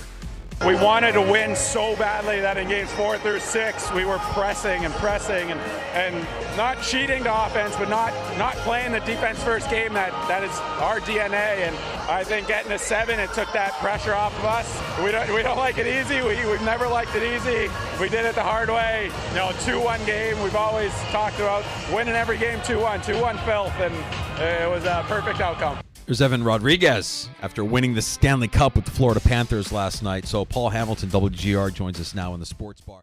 What's a more evergreen topic for us this time of year, Paul? Former Sabres hoisting the cup or Mogilny not making it into the Hall of Fame? Oh, my bad. Sorry, Paul. Sorry, Paul. We got cut off there. More evergreen topic for you. Yeah, the thing about the Sabre stuff, that doesn't bother me one way or the other. I don't pay attention to, who Sabres wins what cup or whatever. Mogilny not being in the Hall of Fame, that's different. Whether it's, I've heard that they're afraid he won't show up. So what? Yeah, that kind of sucks if he doesn't show up. I get that. But that's, to me, no reason not to have him in the Hall of Fame because he might not show up to the ceremony. I don't think that's a good enough reason. I don't buy that. Well, have we become immune to this, Paul? Because it is noteworthy that there were 5 former Buffalo Sabres that you don't have to go back that far. But in comparison to Ryan O'Reilly or maybe Jack Eichel more recently, are we just becoming numb to the fact that, for whatever reason, that players leave the Buffalo organization and they find success? Yeah, as I said, that doesn't really register on my radar. I don't care. Great for them. I like just watching this series. I didn't care who won. I just enjoyed the hockey. Enjoyed the ride of one team wins 3, then the next team wins 3. I didn't care who was in the uniforms, other than maybe Kyle Oposo, just because he's a good human being. And I thought here's a guy that does maybe deserve a Stanley Cup, but that was more of a, it's like, hey, this guy's a good guy, and it'd be great if he could win a cup. But just the fact that Sabres win cups or whatever, and it's not necessarily true that they all leave and play better too. That's not true either. I mean, O'Reilly, if you look at it, he finally had the season in St. Louis that I thought he should have been having every year. When he was with Colorado and when he was at Buffalo, and never did. In Buffalo, I always said he was an underachiever, even though he put up pretty good numbers. They weren't awful, but for him, I didn't think they were good enough. And then he goes and does it with St. Louis, but that's only 2 years.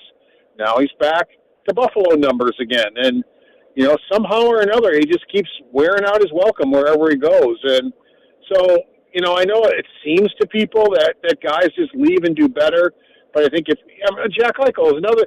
Jack Eichel was a great hockey player in Buffalo, and he's a great hockey player in Vegas. He doesn't play better. He just plays like Jack Eichel is supposed to play. And I never had a problem with the way Jack Eichel played hockey in Buffalo. I thought he was a superstar here, and he was a superstar there. So, again, he didn't play better. He just wound up on a team that won a Stanley Cup. So, Paul, if you're watching Game 7 last night and you're enjoying it the way we're all enjoying it, and now you look back at it. Do you have any second guesses for Chris Knobloch and the way he kind of coached and managed through that Game 7 with his roster? No, because they had times where they were doing well. Florida had times where they were doing well. It went back and forth because, Florida started well. They get that Florida-type goal, hard checking, get to the net, tip the puck in. That's the Florida type of goal. And then Bobrovsky lets in another breakaway, the 5th in a row. And I'm sitting there, and I text Dan Dunleavy because we actually did the Sabres show today together. I don't know where you guys were. Last time Dan and I were together, you guys were there, but you didn't come with us this time. I texted him and said, you got to have a save there. You just have to have a save. And they didn't get a save there, but after that, now Edmonton takes over, but Edmonton was helping Bobrovsky out, shooting at his glove. That helped him feel the puck a little bit. Now he can say to himself, well, I stopped 8 or 9 shots here. I'm starting to feel pretty good. I had those bad games, and I probably could have helped my team by making a big save on the breakaway, but, hey, I'm feeling pretty good now. And that didn't help the Edmonton Oilers. If Bobrovsky, he showed up when he absolutely had to. I mean, when his team needed him the most, he showed up. When Sam Reinhart's team needed him the most, he had not had a good final at all. Really was invisible a lot of the time. But as he had been all season long, he led them in game-winning goals. I think he led the NHL in game-winning goals, if I'm not mistaken. And when his team needed him the most, he scores the game-winning goal. Sure, Skinner would want it back, but it's also a 50-goal scorer shooting the puck. And, that's what you need is when your team needs you the most. Yeah, maybe some places during the series it didn't go well. But when they needed them, it went well for them. Paul, I heard you prior to last night's game, bring up the topic that, wait a second, why is Florida is out of gas here? Could the same have been said for Edmonton? Because, yes, they had all these flurries, but they just didn't cash in. And when you're coupling that, I don't care who you are, like 16 minutes in any period, that's a lot for Connor McDavid. Did Edmonton just simply run out of gas? They could have. If you talk about a mistake their coach made, I know at the end of the game you want McDavid and Draisaitl and that group out there as much as you possibly can. But it got to a point where they were just dragging in that last minute and a half. They couldn't move. Yeah, they're special hockey players, but if they're to the point that you played them so much there and they hadn't been off the ice for a rest, you did have other guys that did score for you. Yarnmark scored in that game and had done well. And it was time. You had to get those guys off the ice for a little bit and give them a blow. But because, McDavid and Draisaitl are great maybe at 80%. By that time, though, they were probably at 40%. And they're no good to you then. And that's where I think maybe the coach made a mistake by leaving those guys out there, even though they could hardly move. And the desperation that Florida showed right before that, because Edmonton, and that was the thing, too, those guys really put the pedal to the metal and put all sorts of pressure on before they got down to that last minute and a half. And I loved how Florida was just, they did anything to win the hockey game. They'd go down and maybe a puck would just nick a skate and go wide. Montour was there on Hyman in front of that. It looked like Hyman was all set to score the game-tying goal. Open net, puck's coming to him. And at the last possible second, a desperate Montour gets back, lifts his stick, and they don't score there.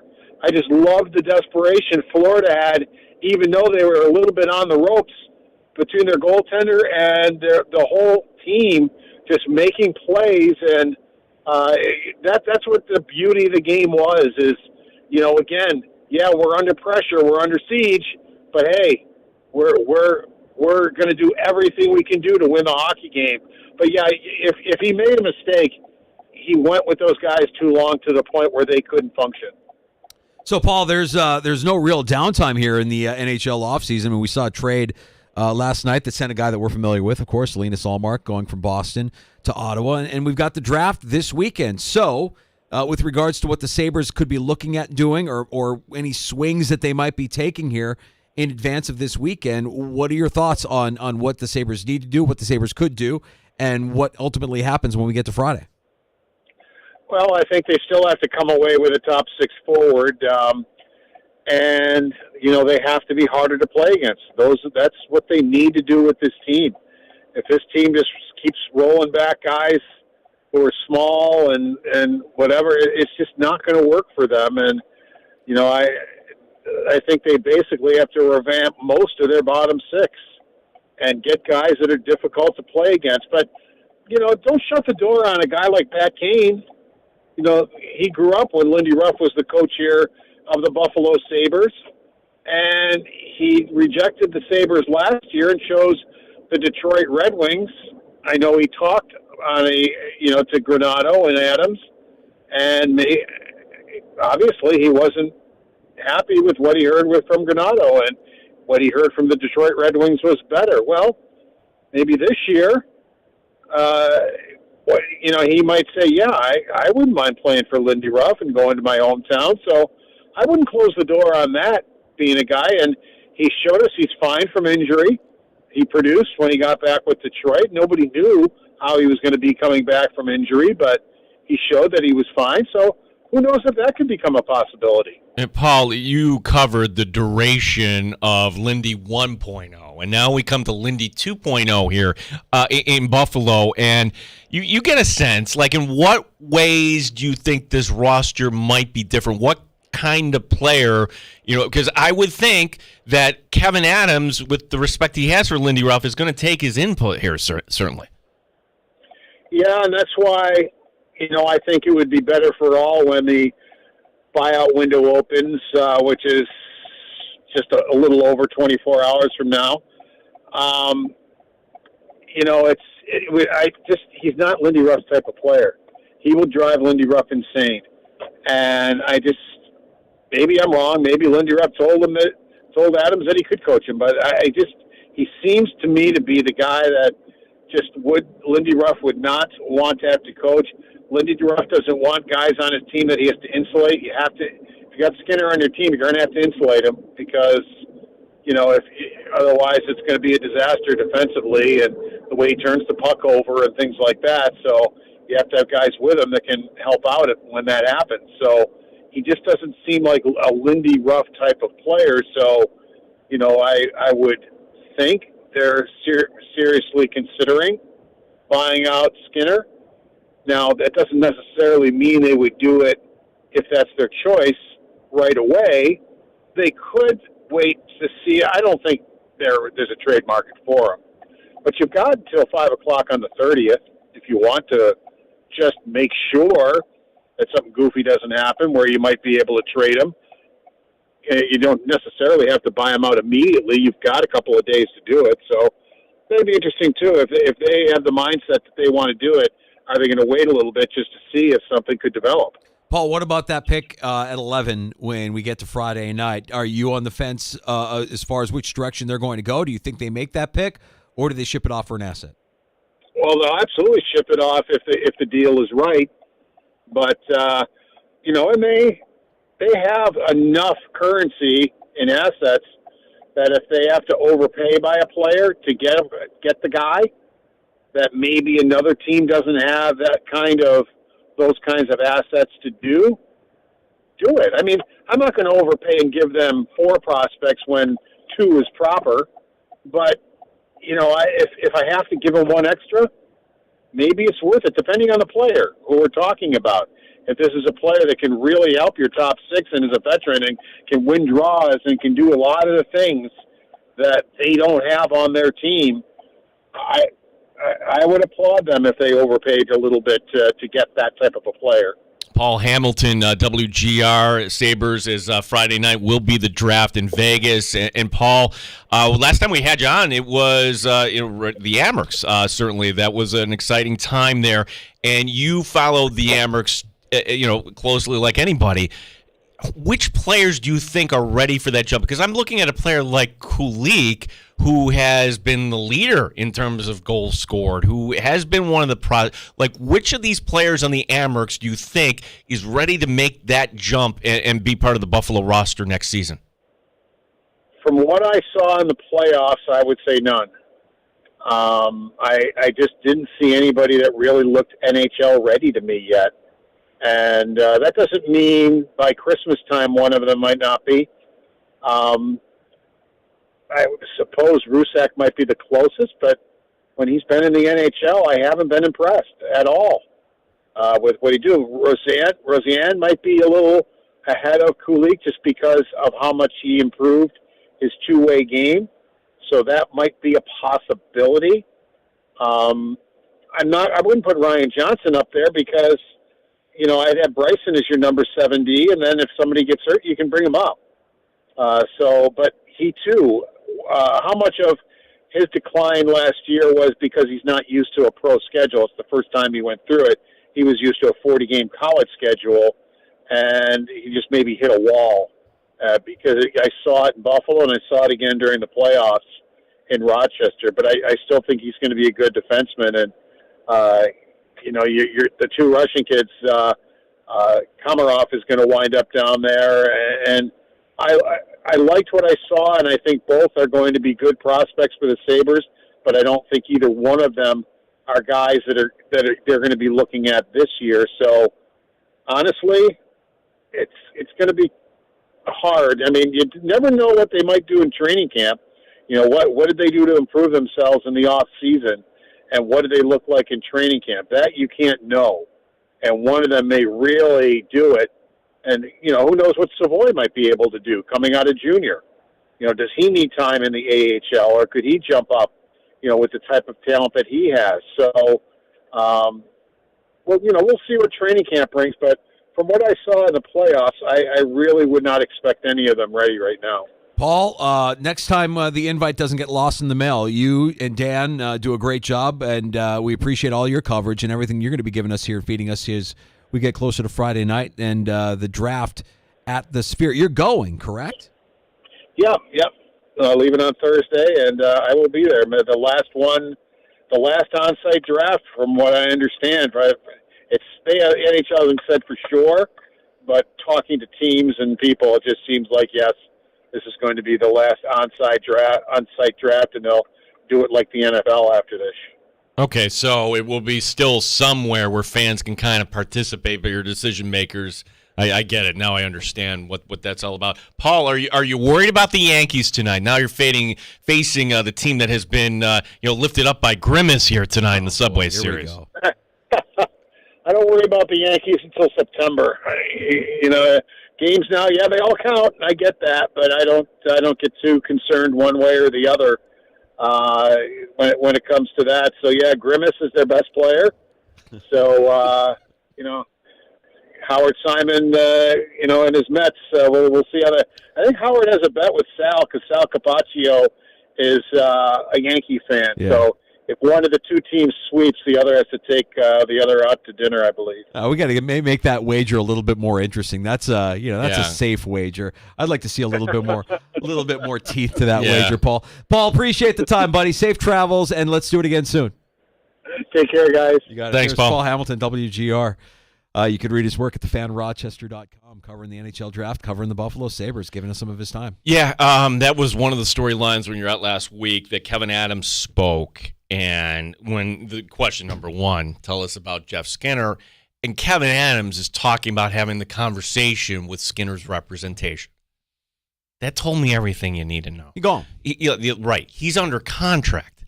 He's not requested a trade. There's nothing like that. Why are you talking to his agent? He's gone. He's just, you have to wait. I think it's 72 hours, 48 hours, whatever the time frame is, end of the season.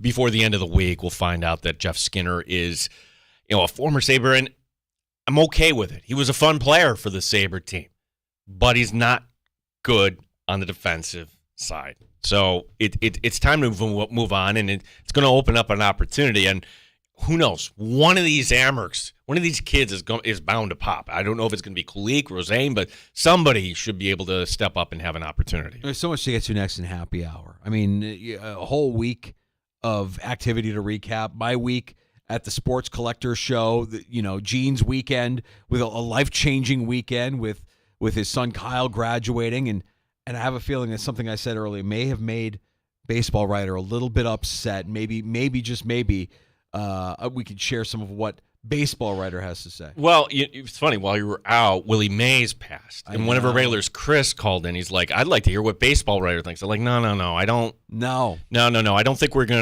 Baseball Writer's going to eulogize Willie Mays. So And we have to also discuss what's right there to your right, a new piece of sports bar memorabilia that I brought back from my travels this weekend. We'll get into that and more next. Happy hour's on the way. You can join us at 866-4FAN, 866-4326.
and AM 950. The Fan, Rochester, an Odyssey sports station.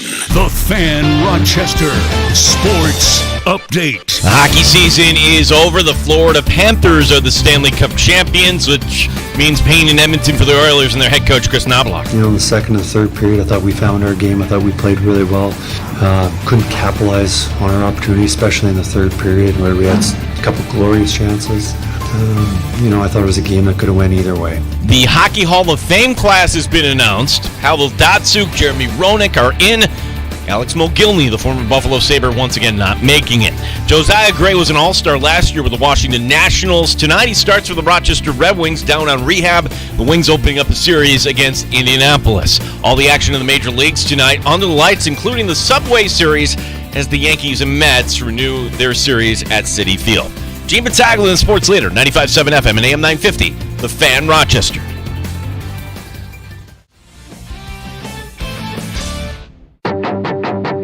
The Sports Bar with Danger and Battaglia. 2-1 Panthers. A dream 30 years in the making is a reality. Whoa! The Florida Panthers have won the Stanley Cup. Lord Stanley is coming home. You don't win a Stanley Cup. You share it. Connor McDavid is the sixth player to win the Conn Smythe on a losing team. Obviously, I guess an honor with the names on that trophy, but... Mike Danger. And it just reminded me of how special hockey can be. Gene Battaglia. I think that the Sabres need to get tougher. That's what they need. They need a little grit to this team. That's what I'm curious to see them do here coming up in a little bit. He's Italian, Gino. Phillies rout the Tigers 8-1, executing the first 1-3-5 triple play since 1929. Subway Series. Yo, JJ! What's good? Hey, what's good, baby? I don't really have a great answer for your question because I really don't give a honestly. Caitlin Clark won her second straight Honda Cup for Outstanding Woman in College Athletics. Tennessee held off Texas A&M 6-5 to take the best of three College Baseball World Series finale. 95.7 FM and AM 950 The Fan, Rochester. Gino, it may be a week since we were last in this studio together, but I'm not going to lie, man. I had a lot of thinking, a lot of thoughts on the sports bar, on my buddy Gene Battaglia here. First of all, big weekend. I mean, I wasn't thinking about you on Friday night and where you were on Friday night when I was at a sports collector's show texting you incessantly all of the little things and trinkets that I found funny because of what they mean to us here in the sports bar. They were funny. Like, I get this text, and it's a picture, autographed. It's the 8x10. You go to any of these shows. Like, there's people signing, but then there's leftovers, and every dealer trades them, has them. And was this a movie exhibit or was it a baseball exhibit? Whatever it was the actor who played John Kinsella, the father of Ray Kinsella, the Field of Dreams. Dad, can we have a catch? He also, there was another one. I don't know that I texted you this one. There was another one where he actually wrote out the entire quote. Yes, that was the one you texted me. There's one constant in the world, and it's baseball. And maybe that's where the baseball writer, like where he gets his inspiration from, the James Earl Jones character. Yeah. And apologies to baseball writer who I know wanted to join us earlier today. Very upset that I'm even made the suggestion. How dare somebody like me make the suggestion that the seventh inning stretch is chop. It needs to go. The seventh inning stretch? I mean, can you imagine a time in your life where you actually just sat still for that long that you needed a reminder to move and get up in our attention deficit society? Give me a seventh inning moment of zen. Seventh inning stretch. By the way, you're welcome to join us at 866-4326. We appreciate you checking out the stream at The Fan Rochester on YouTube and on Twitch. We sound our best in the free-to-download Odyssey app. 866-4326. You're in the sports bar with Danger and Battaglia. Hello. Yeah, you hung up on me earlier. Oh, it's Baseball Writer. Good. Baseball Writer's here. No. My name is Robert. I'm the baseball. You call me the baseball writer. I just have one question because you're always making fun of our sport. Did your father never take you to a baseball game growing up? Oh, yeah. Did you have a good relationship with your father? I did, Baseball Writer. I went to several baseball games with my old man, and I'll even proudly say he and I, we had multiple catches during our time together on this earth. So what?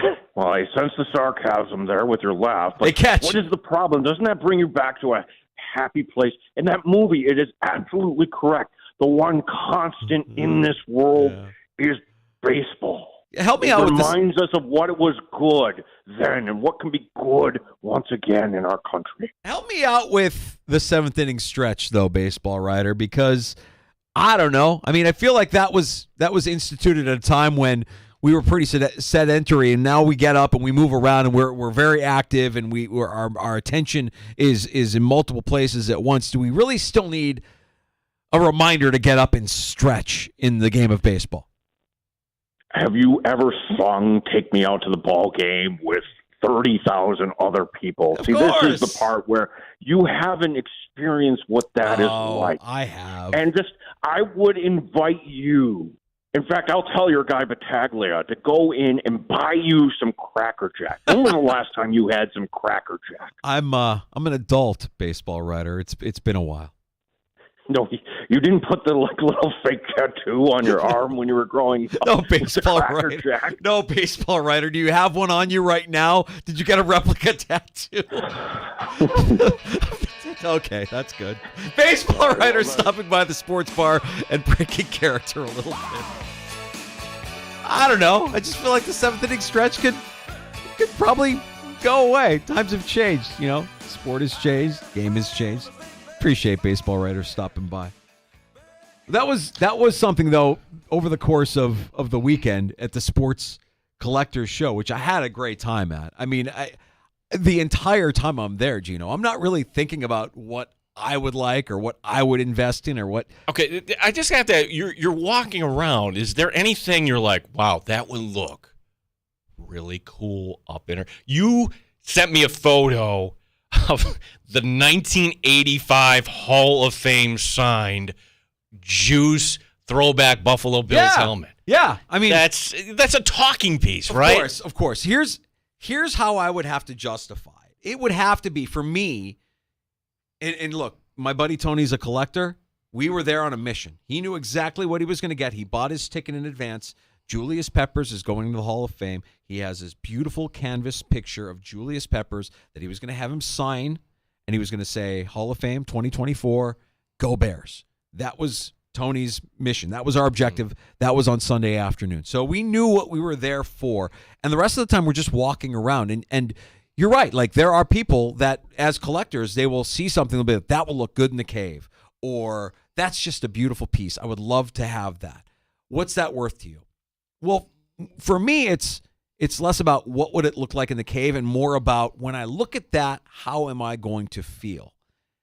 And I wouldn't have the same feeling seeing a framed jersey on my wall as I would seeing a picture of a moment that means something to me.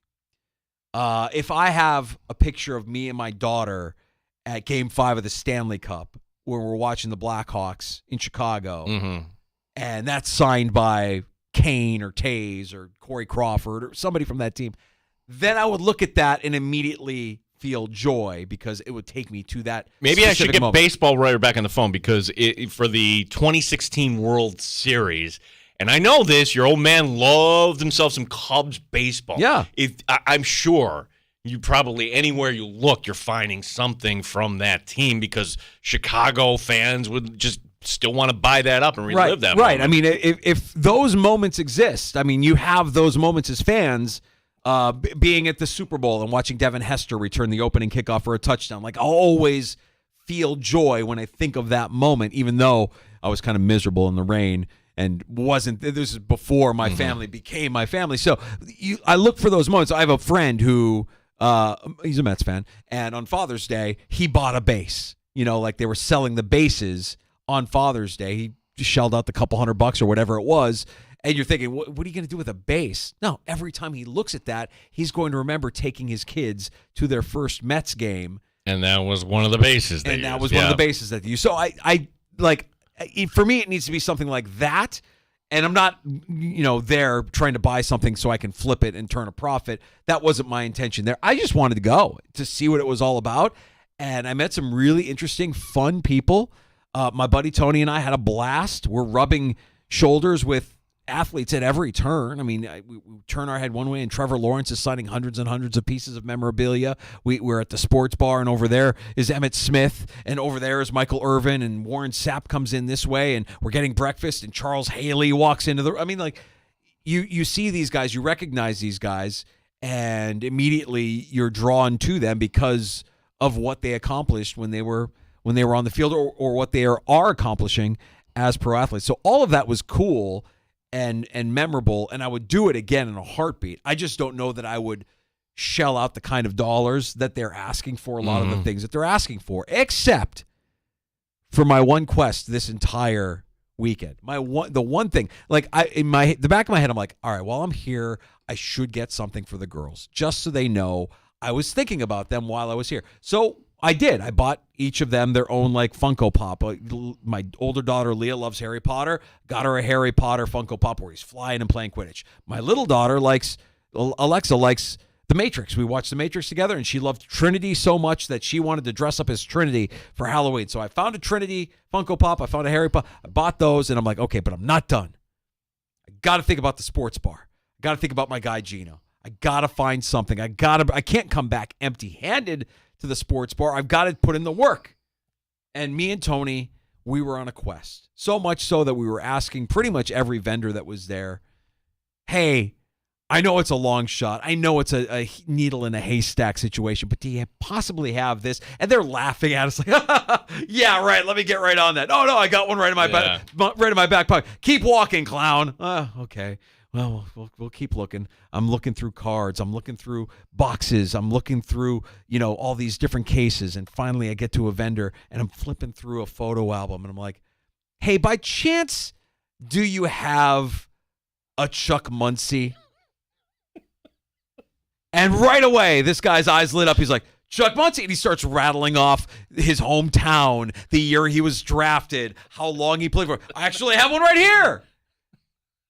And thus I come bearing a gift for the sports bar, my buddy Gene. It's not autographed, but it's a Chuck Muncie photo from, I believe, his rookie year with the Saints from 1977.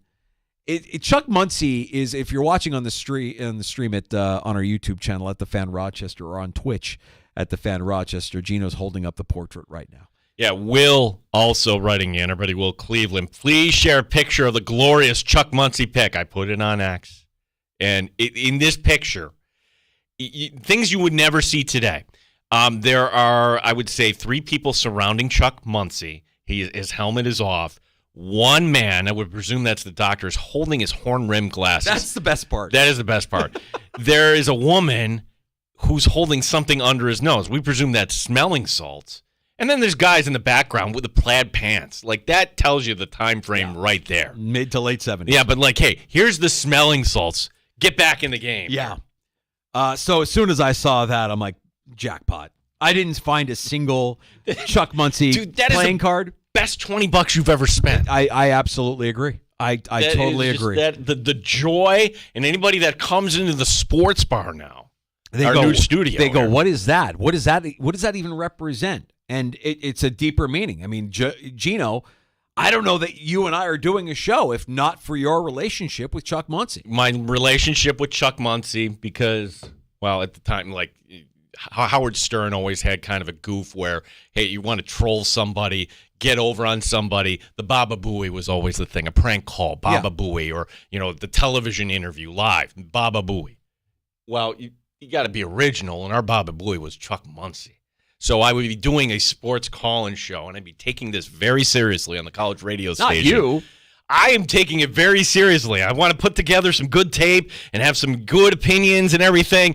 And I take these calls, and I was just so naive, not realizing these were actually my friends goofing on me, because eventually they would get over to Chuck Muncie. Little did I know that decades later, this thing would rear its head on the day where the Buffalo Bills, the day after, they lost the Heat game to Miami. Mm-hmm. And we took a call from Joe in Schenectady, and Joe in Schenectady making salient points. Hey, Josh Allen, he can't do it on his own. He needs more help. I just wanted to say one other thing. Look, that they need a big, strong, powerful runner. somebody like a Chuck Muncie. I think. There it is. There it is. Darn it. Gino got trolled. Yeah, Joe. I love it. It's not Joe. That's Andy. That's your buddy Andy. That's my buddy Andy, who was not being very, very productive at work that day. And Andy also sent us Chuck Muncie T-shirts. T-shirts, yeah. Well, we'll have to don that when we go back to Three Heads at some point. Yeah. So we're just keeping the tradition alive here. Andy, I hope you're listening. Gino, I hope you share that with Andy and all of your college friends. The Chuck Muncie tradition is alive and well here in the sports. Yeah, because if you're new to the show, something like anytime you're like jumping into a new show, right? There's things about the show like what are they talking about? What is the 9 times? What is Chuck Muncie? What is that all about? Well, that's the story behind Chuck Muncie. And now I didn't even know this picture existed. This picture is beautiful. Now, like, why can't I get Chuck Muncie passed away a decade ago? Funny that you're doing coke for the better part of your life. Yeah. Your heart's going to explode. Yeah, crazy. I think his heart exploded because he was freebasing after games. And who knows? Maybe he was high in that picture, and that's not smelling salts. I don't know what it is. But as soon as I saw somebody, it's actual coke they're putting under. as soon as I saw somebody actually holding his glasses, like that's the most important thing in that picture is the guy holding Chuck Muncie's horn-rimmed glasses. I'm like, and they're like regular glasses. They're not like the goggles that you saw Eric Dickerson wear back in the day. They're regular glass. Like I saw it, I'm like, oh, this is beautiful. And maybe that's the thing that sports collectors get off on. When they see it, they know it, and they have to have it. And I was looking and looking and looking, and when I saw it, I knew I had to have it, Gino. So there you go. Thank you, piece. That is our first piece of memorabilia for the sports bar in our new studios here. You hit that out of the park. I love it. It stays in the studio. Well, I felt guilty for texting you incessantly during your son's graduation. Now, I didn't even realize it was Friday night, and you were a good sport as I'm texting you pictures of OJ's helmet, as I'm texting you pictures of Field of Dreams. And the long drawn-out quote along with the autograph. It was good icebreakers. If you ever go to these graduations, you got to get there early. And when you're texting me that, I'm doing the game with my family around. Like, okay, how much do you think this goes for? $50, $75, $300. Yeah, $300 for the actor who played not John Kinsella, Kevin Costner, Ray Kinsella. Yeah. You could probably talk him down to $2. You could probably talk him down to $2 if you really wanted to. But do you really want to spend $200 for that? Do you love it that much? That's I get it. I understand it now. I have a whole different kind of appreciation and understanding for the sports fan who is also into the collector's items and the memorabilia and the autographs.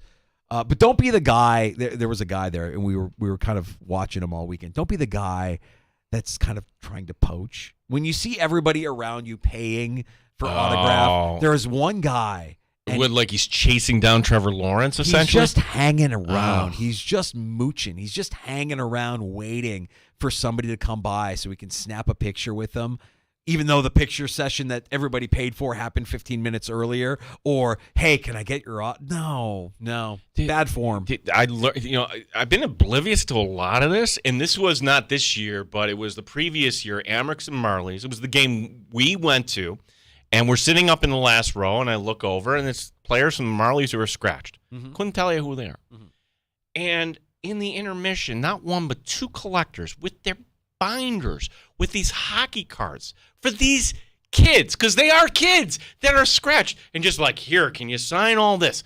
Okay, number one, how did you get that through security? Number 2, it's like these kids should just say no. I'm like, no, not today. Unless there was some kind of predetermined arrangement where their representation knew that somebody was going to give them a bunch of stuff to sign. Because this was like some impromptu. Yeah, scuzzy. Because I was backstage for part of this show, and one of the dealers back there had everything lined up. Helmets, mini helmets, jerseys, photos, everything. Trevor Lawrence was back there holding court. And when I say holding court, he wasn't talking to anybody. His head was down, and he was signing like a machine. Get me out of here. One after the other, after the other, after the other. Hundreds, maybe even thousands of pieces of merchandise being signed by Trevor Lawrence. Jamar Chase, same thing. These guys are just back there. They're working. Now they're getting paid to be there, and the show is making a ton of money off of the people that are actually paying for the autographs, it's it's poor form. I feel like it's just poor form. I mean, we're at the bar and Emmitt Smith is over there. Now, I would love to have a conversation with Emmitt Smith, but I'm not going to do it unless it's organic. I'm not going to go up to him and start chatting him up while he's in the middle of his meal with his handler and everybody that he's got around him. Right. I think that when you see an athlete, okay, you got to be very careful because you think you're going to have one experience and it could end up being totally bad. And the example I give is NFL starting quarterback at the urinal. No, never. Never. You would never This approach. is the Jay Cutler story. Yes. This is the legend of Jay Cutler. When people talk about Jay Cutler doesn't care, it truly is, it's fact. And it stems from a conversation where a guy ran into Jay Cutler in a Chicago bar. And he's going next to him at the urinal. And it just so happened this fan also went to Vanderbilt. Wait, Cutler go to Vanderbilt? He was a Vanderbilt. Yes, he was a Vanderbilt. You're correct. And so he goes, hey, I went to Vanderbilt too. And he couldn't even finish his sentence. Cutler tilts his head back while he's peeing. Don't care. I mean, if you're that fan, you're like, well, that's a gut shot. It's a punch to the gut. Like, oh, man, okay, well, I guess I won't try having a conversation with a guy that I admire for his athletic prowess. I'll wait until another time. Warren Sapp was within arm's length of me. Looking like Mr. T, by the way. He was rocking a mohawk. When you could be Warren Sapp's age and still rock a mohawk and look intimidating, I was like, that's a guy I'm not messing with. So are you noticing, are there people approaching these guys at the bar? No. No. They're with their group, whoever that group is, the company that brought them in or that they've signed with or their handler or whoever it is. Fanatics. I kept hearing Fanatics. Fanatics has their fingers in this big time, right? Like Fanatics is taking over the world of sports, whether it be with merchandise or crappy baseball uniforms. Whatever it is. So, yeah, these guys are all there, but you're not able to really engage them unless you pay to engage them. So we saw a couple of guys just standing around poaching, ready to like, that's gross, less than favorable, but really interesting people, a lot of fun. Missed you though, buddy. Missed you. It was an interesting week. It was like a stop and go week because last time we did a show was Tuesday. We took off for Juneteenth, and then you left for Virginia there, so we came back in on Thursday, which is it's coincidental too because Tim Schneider was doing the show with us on Thursday. That covers the Amerks for us. He fills in every once in a while here on the show. His part-time job, he's working for Topps. And he's an authenticator. Oh, yeah. Yeah, so he actually goes and he goes to minor league parks. That's where this all kind of begins. So if there's a prospect coming through whatever team, he goes there and he's taking the photos, filing the paperwork, and he's not giving me names, but some guys are really into it and other guys are just like, Yeah, but you're getting paid to do this. Yes, I imagine the amount that you're getting paid determines your mood. Because the guys that were there this weekend, every guy that I saw, every athlete that I saw, none of them looked like they were in a sour mood. They all looked like they were doing just fine. They didn't look like they were upset to be there. Like they were there to work. Mm-hmm. We're collecting a paycheck. I'm here to sign. I'm here to take pictures and meet fans. That was their job, and they got paid handsomely to do it. So nobody was really. I didn't get the sense that anybody was really upset at their lot in life for being there in Virginia. By the way, this time of year, stay away from the D.C. area, man. It's unbearable. Wait a second. This time of year, like any time of year, the Beltway is hell. No, but not even the traffic. I'm just saying in the summertime, the heat. I mean, I know we've gone through our own little mini heat wave here in the last couple of weeks, but when I tell you it was 100 degrees, but it felt like 114, it's unlivable. It was dense. It was just gross. Walking around in that was just not fun. I don't know how you live down south this time of year. I don't know how you do it, man. No idea. The NHL season is over. Yeah, last night's Game 7 delivered. It was a great game, but great game. Well, I think we were all hoping for overtime, right? I wanted overtime. I was praying for overtime. I didn't want the game to end, but the way it was going and the way the Oilers were kind of ground into a pulp by the end of that game with how much they were on the ice for. The way Knobloch managed the minutes there, the Oilers head coach. This is why you can't put your best skater out there 16 minutes in any period. I don't care how great Connor McDavid is, and you just heard how Paul Hamilton, like at 40%, he's no good. And at the end of that game, 2 minutes to go, and they're still out there. Well, they can't even get the puck up the ice. Their passes are, they're turning the puck over, and you're not able to pull the goaltender. It's a 1 minute remaining. So I thought it was mismanaged by the Oilers head coach, but ultimately it was hockey, and it came down to one play, and Sam Reinhart made that one play. 2 defenders kind of in front, creating a little screen on Skinner. I don't really fault Skinner on that play. It's a 2-1 game, and congratulations to the Florida Panthers. The Florida Sabres. Yeah. We will get to more from last night and the Stanley Cup playoffs and a round of shots next in the sports. Yeah, like there was one thing that went viral last night. If you were watching really, really close, like, wait a second, what is that? Wait, I know about Oilers Girl. Was Panthers Girl there as well? Well, we didn't see Panthers Girl? No. We don't know if there's a Panthers Girl? There was something that was different for the Yeah, we got to check in on Oilers Girl. Like, how is she doing here? You couldn't do it for Oilers Girl? She might, should we just retire the take of the year to Oilers Girl here? I mean, we know what we could do here before we break for the 4th of July. We should probably do a mid-year take of the year recap because we've got 9 very worthy nominees so far. 9 times. We'll review all of those, including Oilers Girl, but we've got more coming up next with a round of shots. Yeah, another big injury in Major League Baseball and a big trade already in the NHL as, one season ends, we're on to the next one. All right, we'll get to that and more next. Last call still on the way as well, 866-4326, 585-866-4FAN. You're listening to The Sports Bar with Danger and Vitac.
Sports Update. Florida Panthers are the Stanley Cup champions. Sergei Bobrovsky is all smiles. Yeah, just one moment at a time. That's it. It was an unbelievable energy. The fans give us the fuel.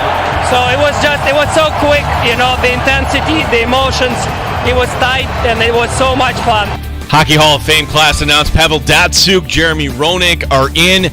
Alex Mogilny, the former Sabre, once again not making it in. Josiah Gray was an all-star last year with the Washington Nationals. He starts tonight for the Rochester Red Wings down on rehab as the Wings opening up a series against Indianapolis. Major League Baseball, everything under the lights tonight. Again, it's the Guardians in Baltimore, the Subway Series at Citi Field, the Yankees and the Mets. Gene Battaglia, the sports leader, 95.7 FM and AM 950, The Fan, Rochester.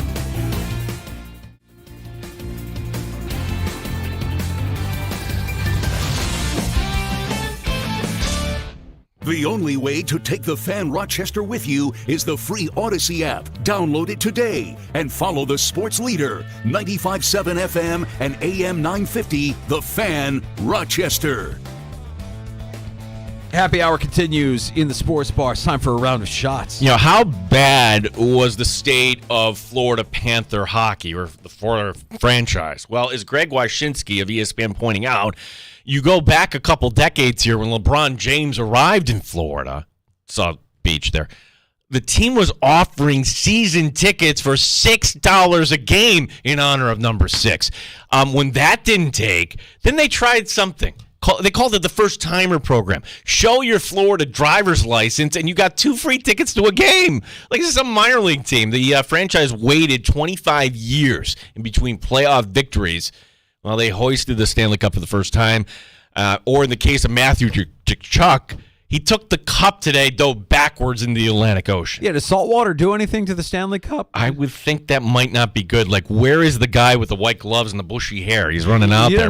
He didn't have dominion over it anymore. No. He handed it over to the guys that earned it, and they're gonna abuse that thing. I shudder to think of what's gone on with that Stanley Cup. When you think of some of the guys that have had their time with it, their day with it. I mean, going backwards into the ocean with the Stanley Cup, diving backwards. That seems tame. Yeah. I just imagine, all kinds of foreign substances being in that thing when Ovechkin had it, when Ovi had it. Are you kidding me? Let's not talk about what happened with the Stanley Cup. I think Chiller's book, Dr. Seuss, The Places You Will Go. Yeah. The places the Stanley Cup will go. Yeah. If you're watching closely last night, toward the right end of the rink, right up against the glass. Wait, is that a dog?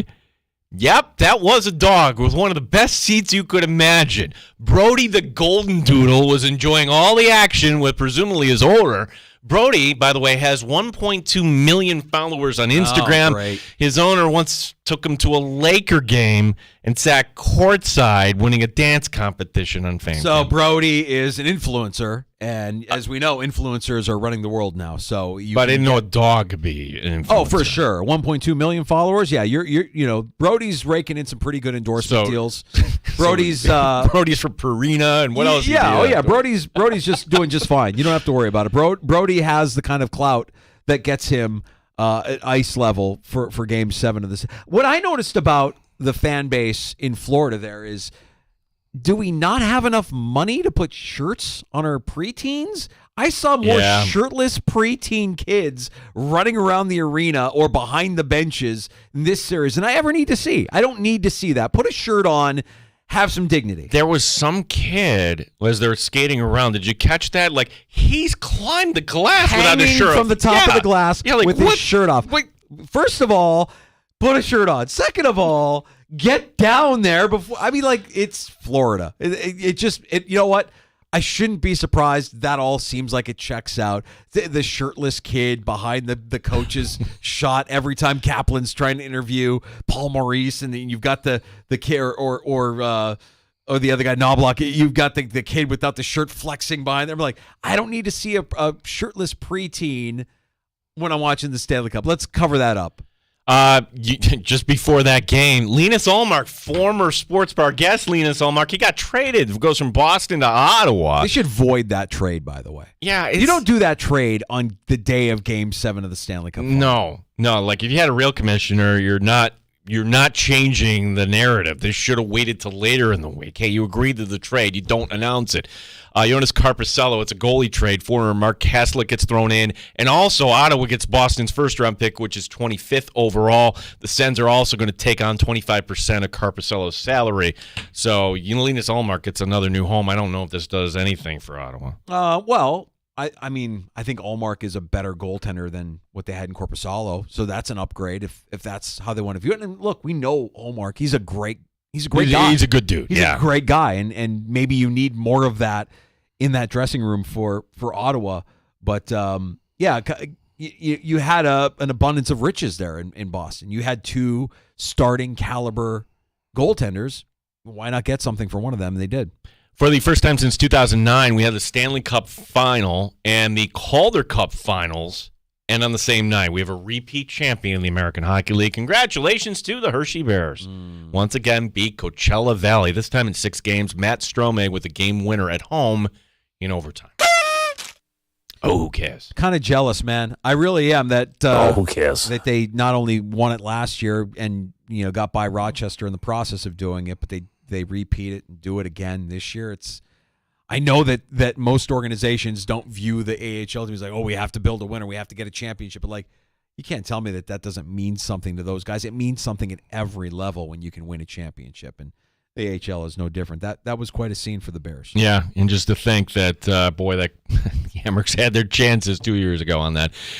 San Diego Padre outfielder Fernando Tatis Jr. has a strange injury. It's a stress reaction to his right thigh bone. Tatis saying, quote, we're talking about something serious in my bone. It's in my right leg. He's on the 10-day injured list, but he's out at least until after the All-Star break. More bad news for the Padres. Yu Darvish was supposed to start tonight. He's scratched. He's got elbow inflammation. Padres taking on the Nationals. Is it that time of year, or does it feel more extreme than it has in years past? No, it's the latter. It's like Kershaw is the latest. Like something is off. So we have all these sports scientists. They're saying pitch clock. Is that really it, or what is it that's causing all these arm injuries? Well, Tatis isn't a pitcher. No, but I'm talking about the Darvish thing. There are a lot. I mean, it does seem like there's more. It's not good for the game, but I don't know that I wouldn't blame it on the pitch clock. I mean, you're not going to tell these guys to not throw as hard as they throw.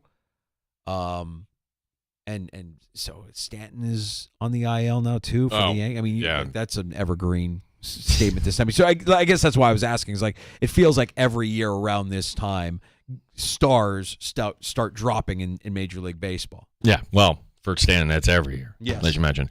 Finally, college football fans are upset. They're debating. The new EA Sports college football game looks awesome. I think we all can agree that.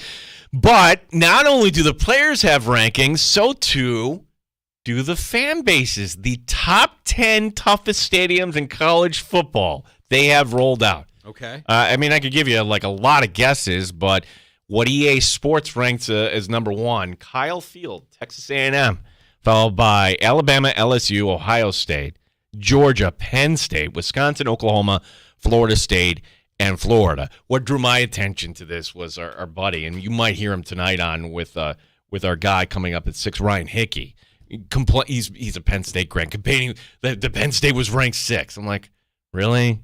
Like we're going to debate which one is the best fan base here. Syracuse nowhere on this list, by the way. Oh, shocking! Wait, so this is the toughest venue to play in. It's not necessarily the rowdiest fan base. Rowdiest fan base, right? But I think. But I have heard that Texas A&M fan is fairly insufferable, like the worst of the worst when it comes to fans. That when you go into Texas A&M, that those guys, I jokingly and lovingly call Mets fans social misfits. No, I think Texas A&M fans are truly misfits. Like not even social, they're just misfits. And so maybe that's what makes them the toughest venue to play in for EA Sports College Football 25. I like how then they put that ranking subject to change over the course of the season. Right. Yeah. We've got a great show lined up for you tomorrow. It's an abbreviated week here for us in the sports bar, so we're going to try and cram in as much as we can before we break for the 4th coming up here on Friday. So Thursday will be our last day. Before we get to Thursday, of course, tomorrow when we're joined by the host of Send It In on the BetQL Network. That's our buddy PJ Glasser, who's going to stop by at 3:25. Lance Isowski, Buffalo News tomorrow as well. All right, so we'll have Lance on. We'll talk more Sabres, more NHL draft, which is this weekend. God, we didn't even talk NBA draft. That's tomorrow night. Yeah, I mean, like that's tomorrow night. We get to see. The Lakers spent their first round pick on Bronny Jr. And JJ Redick doesn't give an F. No, unbelievable. What an unbelievable time in the sports calendar when there's nothing going on yet there's everything going on. It doesn't. It feels like they didn't get a break. Yeah. Right? They didn't get a break from the end of their season to now. We're back on. I guess that's what you do when you try to make it a 365-day-a-year calendar the way the NFL has. And by the way, we're not really talking a lot of NFL because there's nothing really going on. No, we got to wait, but we're under 1 month away from training camp now, Fisher. All right, we're going to get there.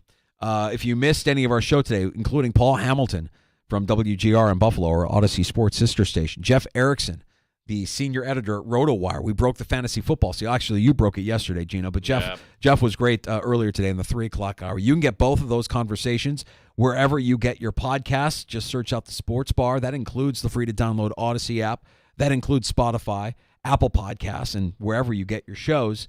We appreciate you stopping by the Sports Bar on our YouTube channel at The Fan Rochester. We're streaming also on Twitch, twitch.tv/TheFanRochester. And, of course, with Odyssey Rewind and the free-to-download Odyssey app, any part of the show that you may have missed, you can catch up on for the next 24 hours. Actually, you should say the next 72 hours. You got a few days if you want to catch up on anything that you missed from earlier today. Now, take care of that photo right there, Gino. It is, yeah. Let's find a proper place for it here in the Sports Bar, and we'll be back again with a brand new episode starting tomorrow at 3 o'clock. JR Sport Brief next on The Fan.